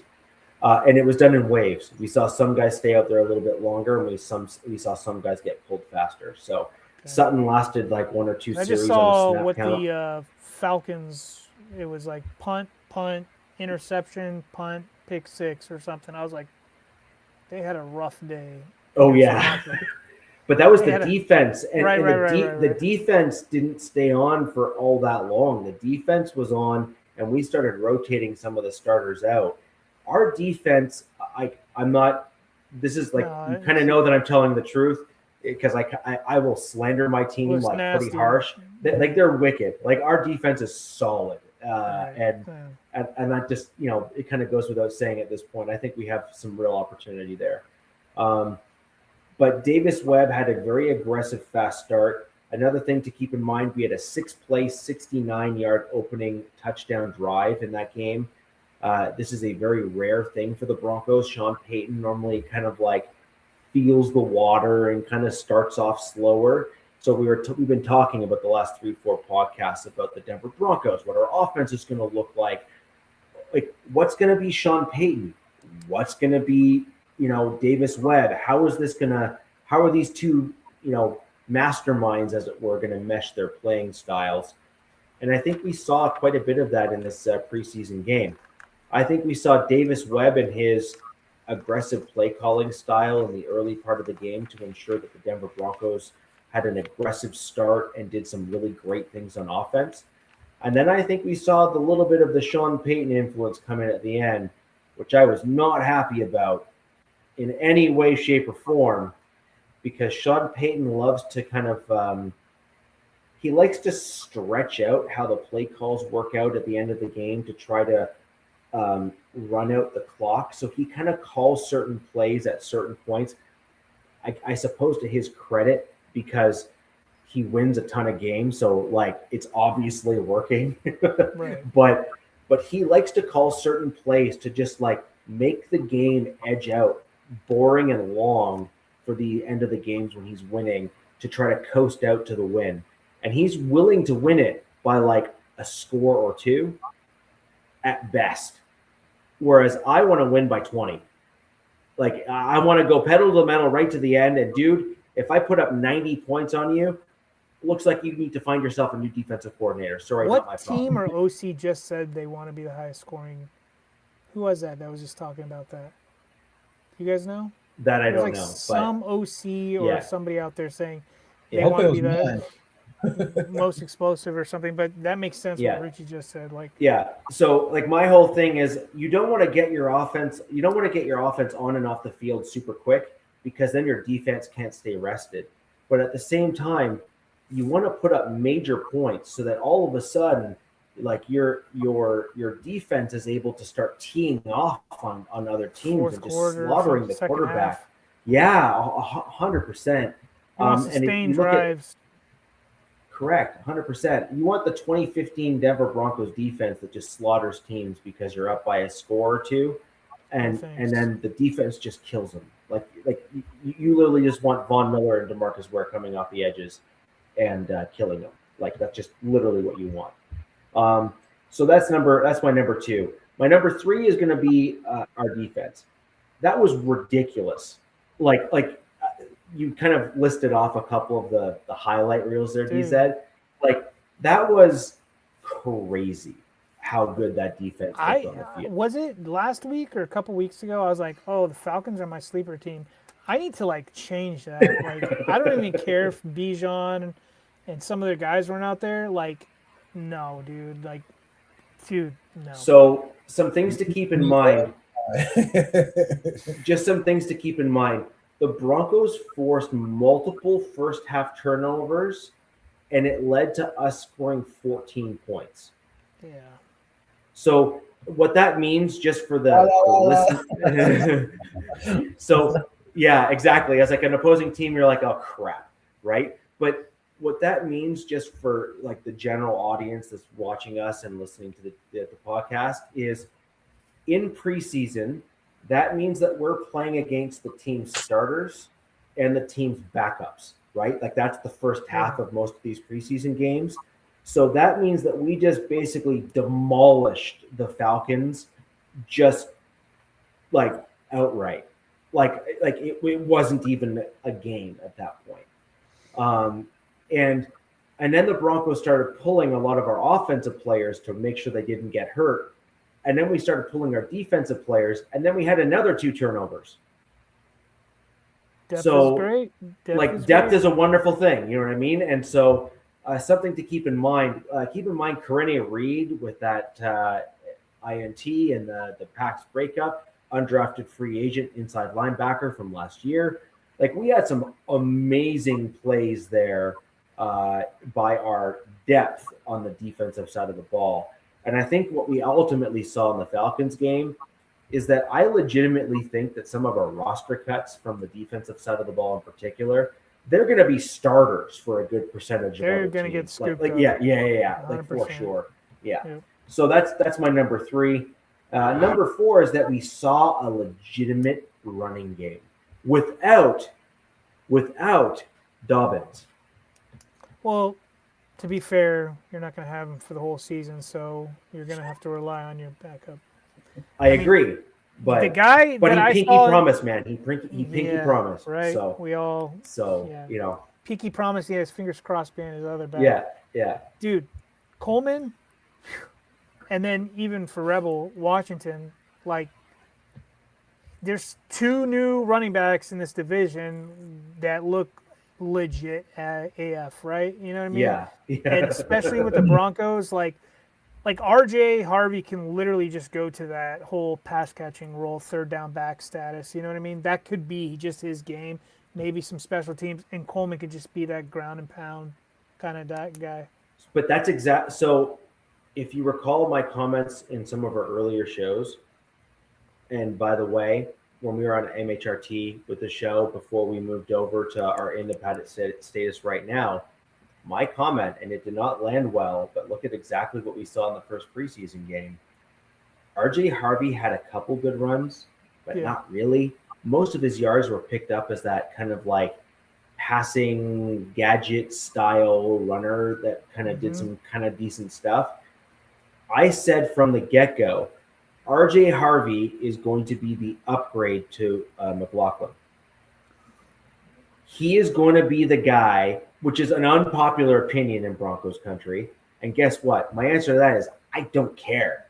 Right. Like, look at what he's being used for, and look what he's good at.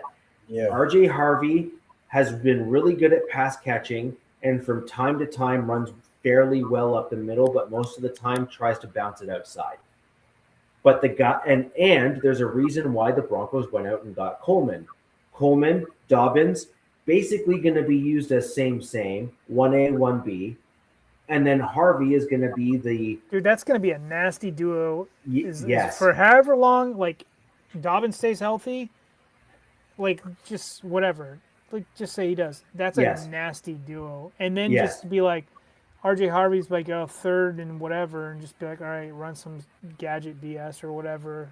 Yeah, go get 30 yards just for fun is basically what that'll be. That's a nasty duo because Yeah. let's be fair, we can poke fun at Dobbins all we want, but when he's healthy, especially what we've seen under with Sean Payton with Top these 3, Broncos, top 5. he looks Yeah. really good. Yeah. He ran really well before he got hurt last year.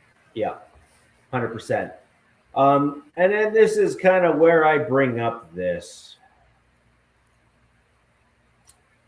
So this is Frank Crum. Crum, okay.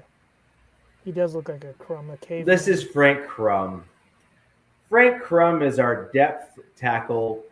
He's a developmental player that was supposed to take that additional next step this year.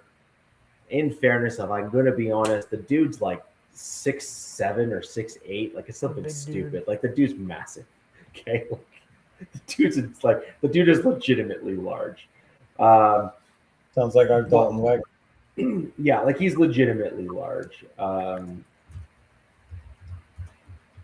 And he got absolutely dog walked that game.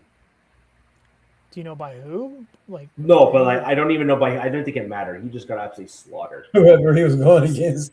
Was he playing right or left tackle? Left tackle. Wow. So somebody. Yeah. So he's Wow. 6 foot. He's 6'7", 315. So he's 6'7", 315. He's an athletic freak.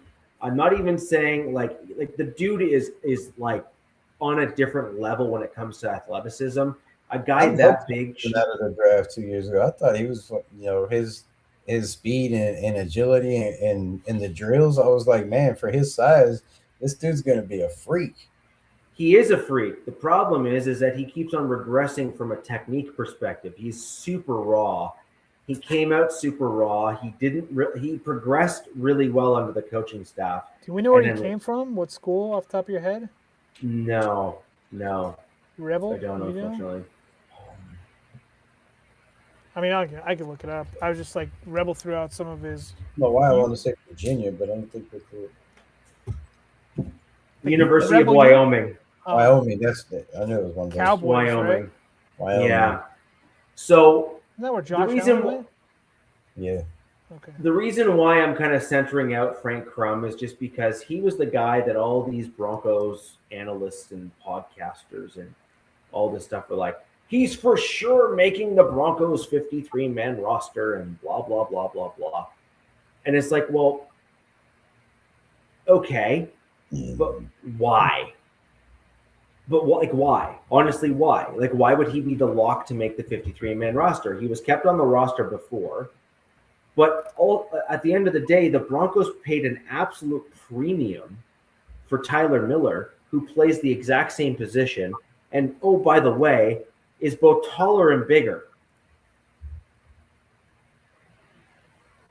as a UDFA. And, again, I'm going to push back on the other nonsense that I was reading online and seeing online from these other podcasters out there in Broncos country. In my opinion, from what I saw from Tyler Miller, yeah, he had a couple of, welcome to the NFL rookie moments. Fair enough. He's a UDFA tackle who's got to grow and meet the moment when it comes to the NFL and the caliber of players here.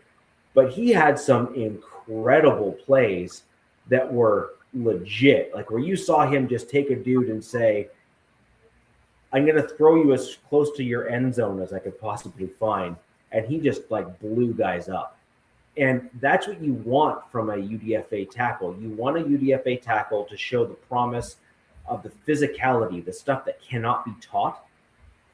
And then you work with that and then level up those skill sets as he kind of continues down and begins to grow.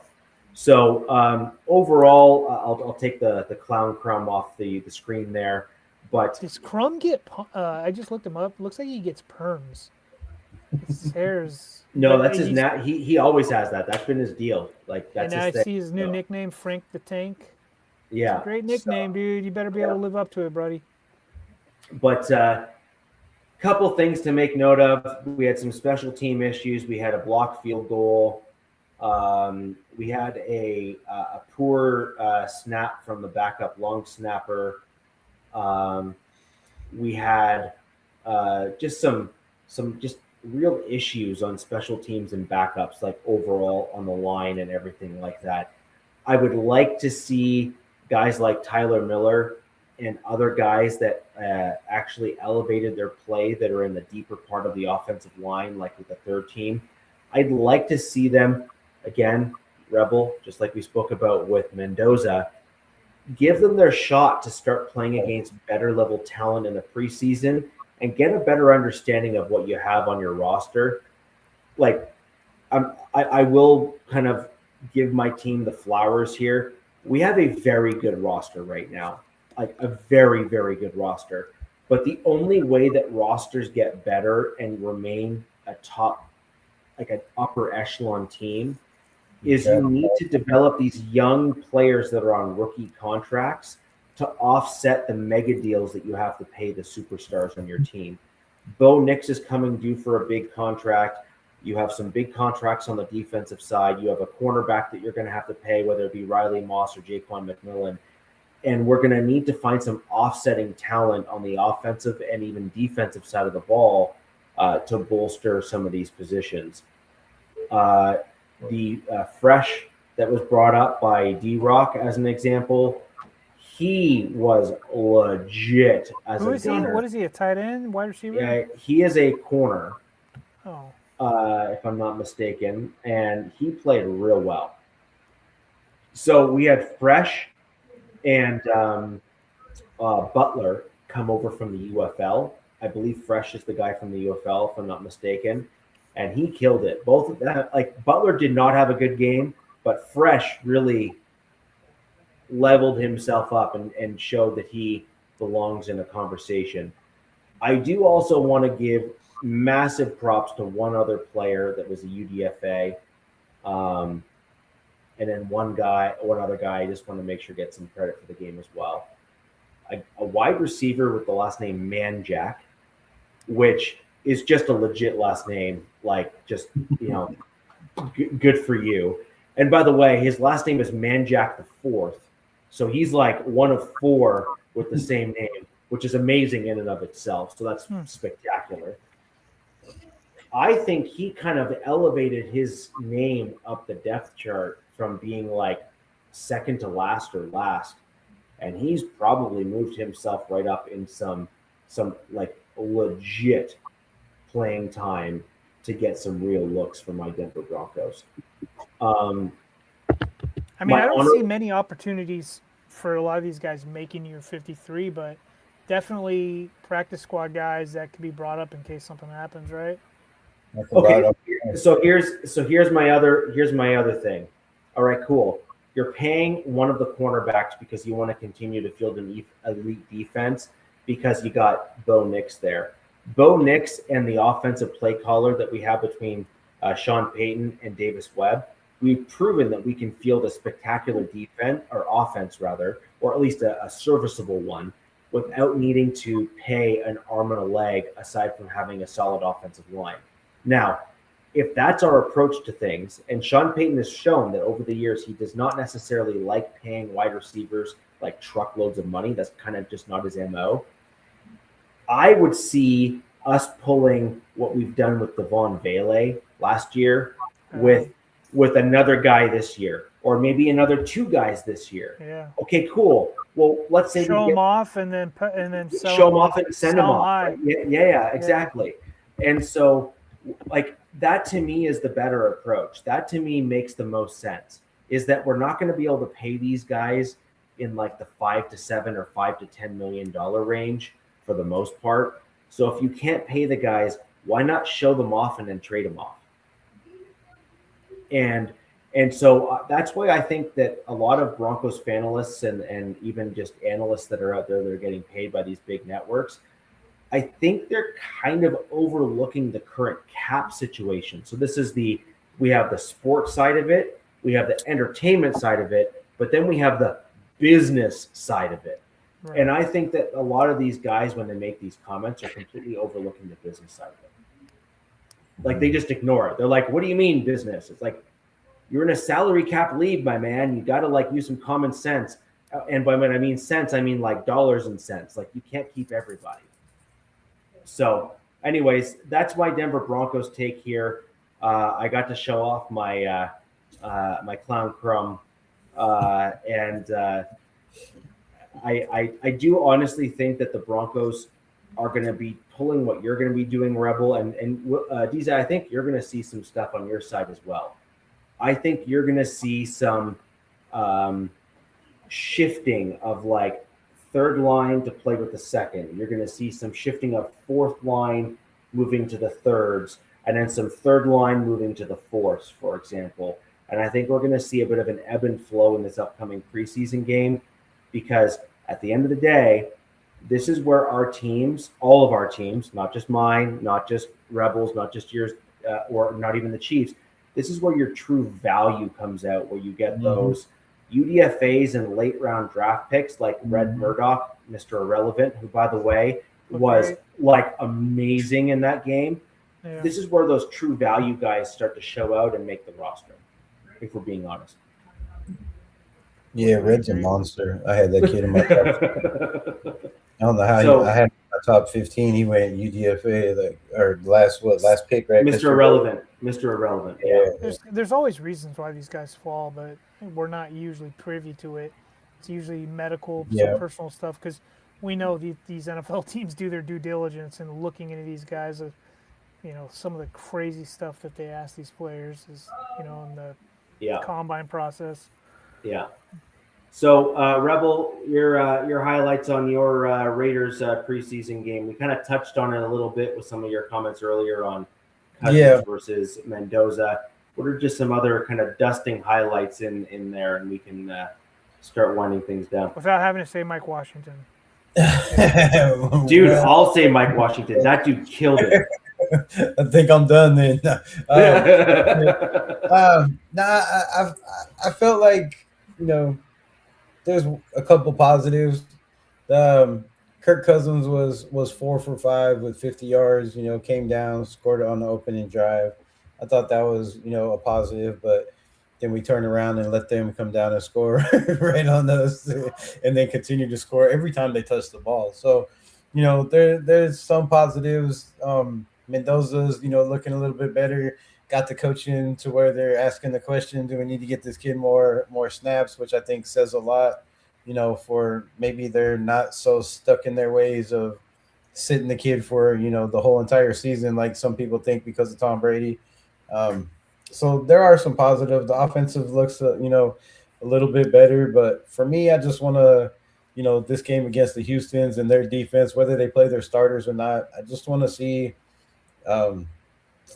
them look like a football team, right? Some consistency, right? Move the football, make it, it don't have to look easy, but just move the football consistently, no matter who's out there, right? Whether it's Mendoza, whether it's Kirk Cousins, whether it's Aiden O'Connell, who they put with the threes last week and looked like, just garbage. He looked like he had never played football before in his life. I mean, he had balls bouncing off of dudes' faces. First downs right through the hands, and he's just like, 2 seconds to throw the ball over and just, rush after rush. They pretty much blitz 5 or 6 every time he touched the ball.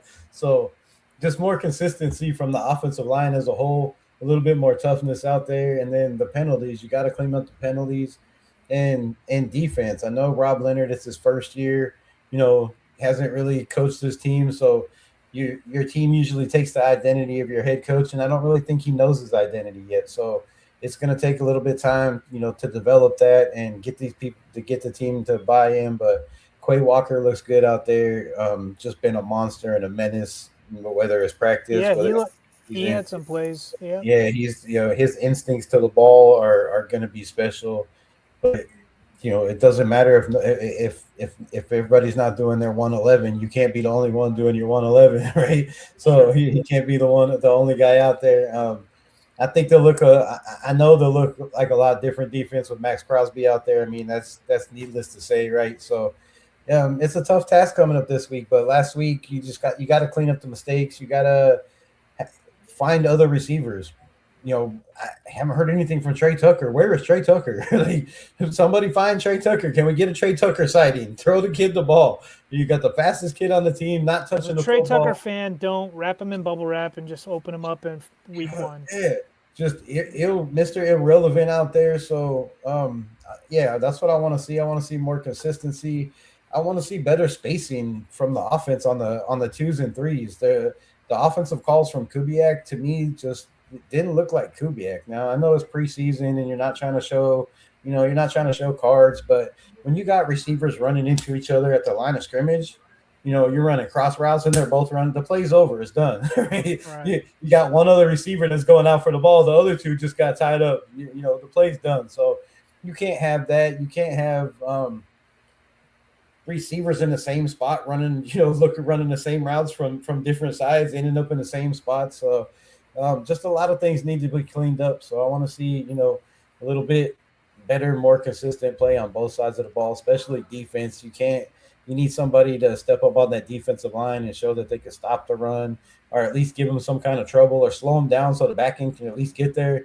It's a lot of problems. And if you watch football for the Raiders last year, then pretty much what it looks like so far. I mean, nothing really looked good other than the opening drive. So yeah, Rebels. Stupid see, question, but did Rob? I totally forgot too. Did he switch you guys to a 3-4 this year? Yeah, they're in a 3-4 base, which Okay. I think they were pretty much in that 3-4 base the whole game against the Cardinals. They weren't showing any sub packages. They were moving guys around, but it was pretty much a 3-4 base. So, just a lot of things need to be cleaned up. A lot of things need to be cleaned up. Which, by the way, sorry, that would have had an impact on what we saw on the field. Because if you didn't switch into those sub packages, those routes that your guys got beat on badly you would have had different personnel on the field. Yeah. So I think that's important. I think and that's then very important. They played pretty much man. I think the whole game they wanted to put these young corners, to see what they have. And to me, it's kind of seems like this defense relies on them being able to play man. So complete opposite what the Cardinals did, by the way. Yeah, so a lot of total opposite. So a lot of cleanup on their end needs to happen. But unfortunately for us, they're going up against the Houston Texans. Their depth is probably better than a lot of our starters. I mean, just to be honest, they're a team that's been building for a long time. They got their quarterback in the draft a couple years ago. They had some dudes, but like their running back, God, I forget his name. Their backup Woody running Marks? back. No, let me see. What is his name? Keen? Whittington. Noah Whittington. He looked pretty solid for them against us. You'll probably see him because I think DeMarco I think their coach said like if they're not going to run full starters against you guys tomorrow, I think you're going to see Noah Whittington. And then they're really high on their tight end dude from Germany. What the heck's his name? Sorry for interrupting, but I know you're playing these guys. Klein. He looked pretty solid for them as well. And then, their defense, Naquan Jones, why he's out there, I don't know. I guess he's their number 2, which is not a bad number 2. It's pretty solid. Now, Jack Bess had 3 catches in the last preseason game, all 3 for first downs, 1 for a touchdown. So that's good.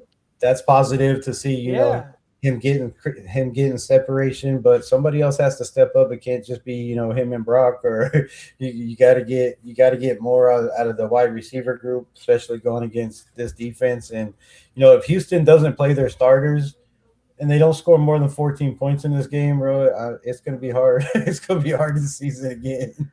It's a total unknown what they're going to do, because then if they do play their starters, but at the same time, they just lost Jaden Higgins. I think it looks like they lost him for the year. They're losing some starters. So I think it's just Montgomery and Woody Marks and probably the running back. I think Dalton Schultz. I don't know if he's healthy or whatever, but I don't know. I think you're being a little hard on your team, rightfully so. That's fine. It's your team. I thought the ones looked solid. Now, I was kind of surprised with the defense how like everybody went 4 for 4, 5 for 5 against them. You would have thought that they would have created some stops Yeah. or like that's something that I'm like not to be that dickhead division opponent guy, but to be like okay, like you don't want to see that this tomorrow. You want to see some stops. You Yeah, want to see some you defensive gotta have stops. somebody get that defensive pressure, at least Yeah, stop the run. I mean, right. they ran all over us. They ran all over us in the practice, Tuesday or yesterday. And now So I'm hearing people say, "Are we sleeping on the Cardinals? Like, are I they?" I think I've been on that boat. I'm a big Mike LaFleur fan. I Yeah. wanted Mike LaFleur that he was in the Raiders running, and I was that was my guy. I was like, go And get Mike LaFleur out of the I Sean McVay tree. Like, how can you go wrong? And it might just be preseason, but it seems right. like he's grabbing the bull by the horns. He's not afraid to play the young guys. He's got Carson Beck out there starting in week 1, taking first team reps, and just seems like a totally different coaching style than then Clint Kubiak, who just won a Super Bowl with a great defense. Also, what you said, like when we were kind of hinting at a complete opposite. I know we're getting on the Cardinals a little bit, but you said that they Rob Leonard like had your guys run man on man, right? He wanted to see probably who can do what. With rightfully Yeah, so, that's fine. yes. Seeing The who's out there. Cardinals were running a college style defense, all bracketing with their secondary and stuff, which I thought was kind of interesting. I was like, whoa, this is and it looked like they ran pretty decently. Like, and that's I'm saying this because that's who the Chargers are opening up the season with. We're Yeah. playing the Cardinals game 1, and looking back weeks ago, everybody's like, oh, you're playing the Cardinals, automatic dub, and now I'm like, damn, dude, I don't know, man. They might ran have the ball some. well too. Yeah, They ran the they ball. look They ran the well. ball They have too a good. I like their running back room, to be honest with you. Yeah. So, yeah, but go to the Raiders though for the Rebel. Like I thought your ones looked solid. Yes, I know you want to see more, and hopefully that's tomorrow night. Trey Tucker, I'm a Trey Tucker fan, so I'm like keep him in bubble wrap. But dude, Mike Washington and Genty together, like okay, that's a nasty duo as well. Yeah. Promises. We have a couple UDFA's like Cyan Sloan. A couple of these guys that have been stepping up. A couple of our draft picks that have played a little bit better than expected, like Hezekiah Massis, Mike Washington. So the future is bright. The future is Yeah. bright. The problem is we have 17 games to play this year, and I can't stand to sit here and watch us just get dog walks week in and week out. So if it starts out like that in week 1 or 2, I wouldn't be surprised if a whole lot of changes are made, right? So Well, to be fair, the schedule makers didn't do us any justice, Rebel. no. You or me and the Chiefs, and then Richie over there, they've got a 15th or whatever at strength of schedule, so it's like average. So Yeah, go figure. Go figure. No, They but win the division. No, but Raiders the got Broncos sixth- start sixth off the season though. and we were the worst team in the NFL. It just makes no sense to me. No, but the Broncos' strength of schedule to start off the season is an absolute gauntlet. Yeah, The first it's six It's an games. absolute gauntlet. So if we're gonna be honest, like those first 6, 7 games, I think it is bad. Like it's a hard schedule to start the year, and so the Broncos need to come out if we have any chance of doing anything deep into the playoffs. Need to come out and pretty much start knocking some of these top tier teams out. Actually, get the KO, get the KO, get the KO. So that's going to be the important bit. So I think that was an intro. Like I think this is literally one of my favorite times of the year is the preseason football game. I think I said it last show, and I truly mean it because we're seeing the young guys that we've been kind of following and watching in the practices and the training camps and all that stuff, and we're getting to finally see what they look like when they're on field, when we see Who are them you guys in playing action. this week? This week, Broncos are playing the Packers. And then at Rebels, Mile High. Houston, and then we're okay. Yeah. Chargers are. God, why did I just blink? Oh, Niners. And then Yeah, Chiefs, you're Niners. I have no clue who the Chiefs are playing. Hey guys, I gotta jump off here. I'll see you Yeah, guys. That's fine. We're closing out here anyways, so Sorry, that Rebel. will do it for the Wild Wild West anyways. Rebel, thank you for joining in. You're gonna have some live action kind of comments for us hopefully next week. Oh That'll be yeah, great. I will have a book like Kubiak's offense full of notes. Yeah. I hope there's some better ones in there than this week. But man, Yeah. I wasn't too optimistic. I just had I was hoping it was going to be better, and coming out and scoring 14 points, and then scoring 14 points in a again yesterday or Tuesday. Yeah, yesterday against them, and yeah, something's got to change quick. I know it's the preseason, but the season's getting close, man. The season's getting close. I'm not getting younger, so 100%.